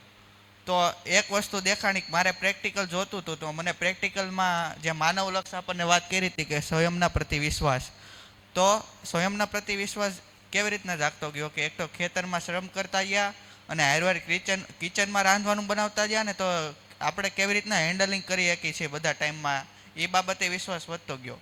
બીજું પરિવારમાં સમૃદ્ધિ, એ પ્રેક્ટિકલ મને દેખાણી કે ના જ્યાં 6 પરિવાર રહે છે ને 6 પરિવારને અમે મેળાતા અને એમની હારે દર્શનના આધારે કેવી રીતના જીવે છે ને પહેલાં કેવી રીતના જીવતા, તો એ અમે બધું કન્ક્લુઝન એની હારે વાતચીત કરી હતી. એ લોકોનામાં અમને પરિવારમાં સમાધાન સમૃદ્ધિ દેખાણી. બીજું સમાજમાં અભય, તો અમને એક ગામ છે ના સિંખા પાલડી એવું કંઈક ગામ, અને આ અમને એક દિવસ ટૂર ઉપર લઈ ગયા હતા. તો એ આખું ગામ એ આખું સ્વાવલંબન ઉપર છે. બધા જ વ્યક્તિઓ એકબીજા સાથે મળીને કામ કરે એવું. અને ગામના જે સરપંચ છે ને એ મેં પહેલી વાર એને એવા સરપંચને જોયા. સામાન્ય રીતે કેવું હોય કે કોઈ ગામમાં હું ચૂંટણીમાં ઊભો છું તો સામેવાળો ચૂંટણીમાં ઊભો છે તો હું કામ કરવા માટે રેડી છું પણ મારા વિપક્ષમાં કામ કરવા માટે રેડી નથી, એવું હોઈ શકે. ને વિપક્ષવાળા લોકો અને અમે લોકો સંબંધ અલગ અલગ હોઈ શકે. પણ એ ગામમાં કેવું છે કે એ સરપંચ અને એની સામે વિપક્ષમાં જે ભાઈ હતા ને એ બે મિત્ર હતા અને એ બે એવી ક્લેરિટી કરી હતી કે હું બનનું સરપંચ કે તું બન, પણ આપણે બેનું કામ એક જ છે, ગામને આગળ લઈ જવું. તો વિપક્ષના જે હતા ને બધા એ લોકો આ લોકો યારે સાથે મળીને જ કામ કરતા, એટલે એ ગામ બહુ આગળ સ્વાવલંબનમાં નીકળી ગયું. અને એ લોકો એવું કહેતા કે અમારના આમિર ખાન પણ આવ્યા હતા, ગામ કેવી રીતના ડેવલપ કર્યું. અને એ સમાજનો અભય અમને પ્રેક્ટિકલ ઉદાહરણ ના દેખાણું. પછી પ્રકૃતિમાં સંતુલન, તો અમને એક દિવસ લોનાર ટ્રીપ ઉપર લઈ ગયા જ્યાં ઉલ્કાપિંડ પડ્યું હતું ને બુલધાણામાં લોનાર હા, તો એ ના ટ્રીપ ઉપર લઈ ગયા. ના અમને ઘણા મંદિરો હતા. મંદિરોમાં પણ ઘણું બધું જાણવા મળ્યું કે એક જગ્યાએ મેં વિડીયો ઉતાર્યો કે અહીંથી આ દરવાજો હોય તો અહીંથી આમ બે સાઈડ આપણે હાથ કરીને તો બે હાથના પ્રકાશ 4 પડે મંદિર ઉપર. આ સાઈડથી એક દરવાજો હોય તો અહીંથી પ્રકાશ જાય ને તો હાથ આમ કરીને તો આમ એક ત્રાસા 2 હાથના પડે, એવી રીતના 8 પ્રકાશ પડે. એ એક પ્રયોગ કર્યો. અને શિવજીનું મંદિર હતું ને, શિવજીનું મંદિર લોનાર ટ્રીપ કેવું છે કે 4 એકર પર્વત જેવું છે, વચ્ચે સમુદ્ર જેવું છે અને 2 જગ્યા વચ્ચે મંદિર છે. તો મંદિરમાં અંદર પ્રવેશીને તો આખું અંધારું જ હોય. અને એ અંધારામાં જે ઋષિ મુનિઓ જે હોય એ લોકો ધ્યાન કરવા બેસે ને તો એના આજુબાજુમાં કોણ બેઠું ને એ ન દેખાય, ખાલી મૂર્તિ જ દેખાય, ફક્ત અંધારું જ દેખાય અને મૂર્તિ જ દેખાય. પછી મને થોડુંક ક્લિક થતું ગયું કે પરંપરામાં ધ્યાન માટેની આવી સુવિધાઓ હતી. ત્યારે મને એક બાબાજીનું વાક્ય ઓલું યાદ આવ્યું હતું એ કે આ મારી સફળતા નથી, માનવ જાતની સફળતા છે. એટલે પહેલેથી જ આ પરંપરામાં એને ઓલું ઇનોવેશન કે થયું એ દેખાણું. પછી લોનાર ટ્રીપમાં એ એક છોકરીના ચશ્મા ખોવાઈ ગયા હતા. 9 કિલોમીટર અમે આવેલા તો હવે ચશ્મા ખોવાઈ ગયા ને તો હવે જે અમારા મેન્ટર્સ હતા ને એ લોકો ઠેઠ 4 કિલોમીટર હાલીને લેવા ગયા. તો એ વખતે એ છોકરીની ભાવ અને વિચાર આમ બહુ અસ્થિર હતા. તો મેં અને મારી યાર એક દિલ્હીવાળી છોકરી હતી ને અમે થોડાક નાટક કર્યા, ગીત વગાડ્યા, પછી મેં એને સમજાવ્યું. ચારેય એના ભાવ અને વિચાર શીર્યા એટલે અમે ઘટનાને હેન્ડલિંગ કરીએ કે એ અમને એક જોવા મળ્યું. પછી યોગેશભાઈના ખેતરમાં આગ લાગી હતી. આગ લાગી અને બાજુવાળા ખેતરમાં આગ લાગી તો અમે બધાએ સાથે મળીને આગ બુઝાવી. એટલે એ દેખાણું કે એકલાનું કોઈ કામ નથી, ભાગીદારીમાં હોય તો જ થઈ શકે. અને મને એ થોડુંક થતું કે આગ લાગી તો આ બધું કચરાનું થાય હું તે તો એને રિસાયકલ કરી નાખ્યું ડાયરેક્ટ. એટલે આવું શીખવા મળ્યું પ્રેક્ટિકલ ઉપર. અને એક તો કોઈ પણ વસ્તુ મને સમજાય ને એટલે હું અલગ અલગ વ્યક્તિઓ સાથે વાતચીત કરતો રહું. એના આધારે એ ખબર પડે કે મારી કેટલી ક્લેરિટી છે, સામેવાળો મને પૂછે છે તો મારામાં ક્યાં ગેપ છે, એ વસ્તુ એક ખબર પડે બસ. અને મેં ભૈયા સાથે એ પણ વાત કરી હતી કે મારે હવે આવવું હોય તો આવી શકું. એને ત્યાં 15 મેથી યુથ કેમ્પ થાય, 15 મેથી યુથ કેમ્પ થાય. તો એણે મને એવું કીધું કે ભૈયાએ કે તું મેન્ટર તરીકે આવી જાજે અને તારે જે સ્ટડી કરવાનું હોય એ સ્ટડીમાં 4 કલાક ફાળવજે, પછી એક બુક તારે પૂરી કરવાની છે વ્યવહાર દર્શન, એ કરજે અને હારવાર મેન્ટરનું કામ કરજે. મને એ મોકો મળી ગયો, તે હવે એ પાછું વિચારું છું હું જવાનું ના. Thank you. આનાથી અને એક વસ્તુ મેં એ જોઈ કે મારે 18 વર્ષ પૂરા નહોતા થયા ને ત્યાં હું રાજકોટ, વિસનગર, પછી સાવરકુંડલા ને અમદાવાદ ને એકલો ટ્રેનમાં જઈ આવ્યો. પણ અત્યારે 19 વર્ષનો છું ને, આઉટ ઓફ ગુજરાત પહેલી વાર જ ગયો હતો. એટલે એકવાર એકલા જાય ને એટલે આમ થોડોક વિશ્વાસ વધતો જાય.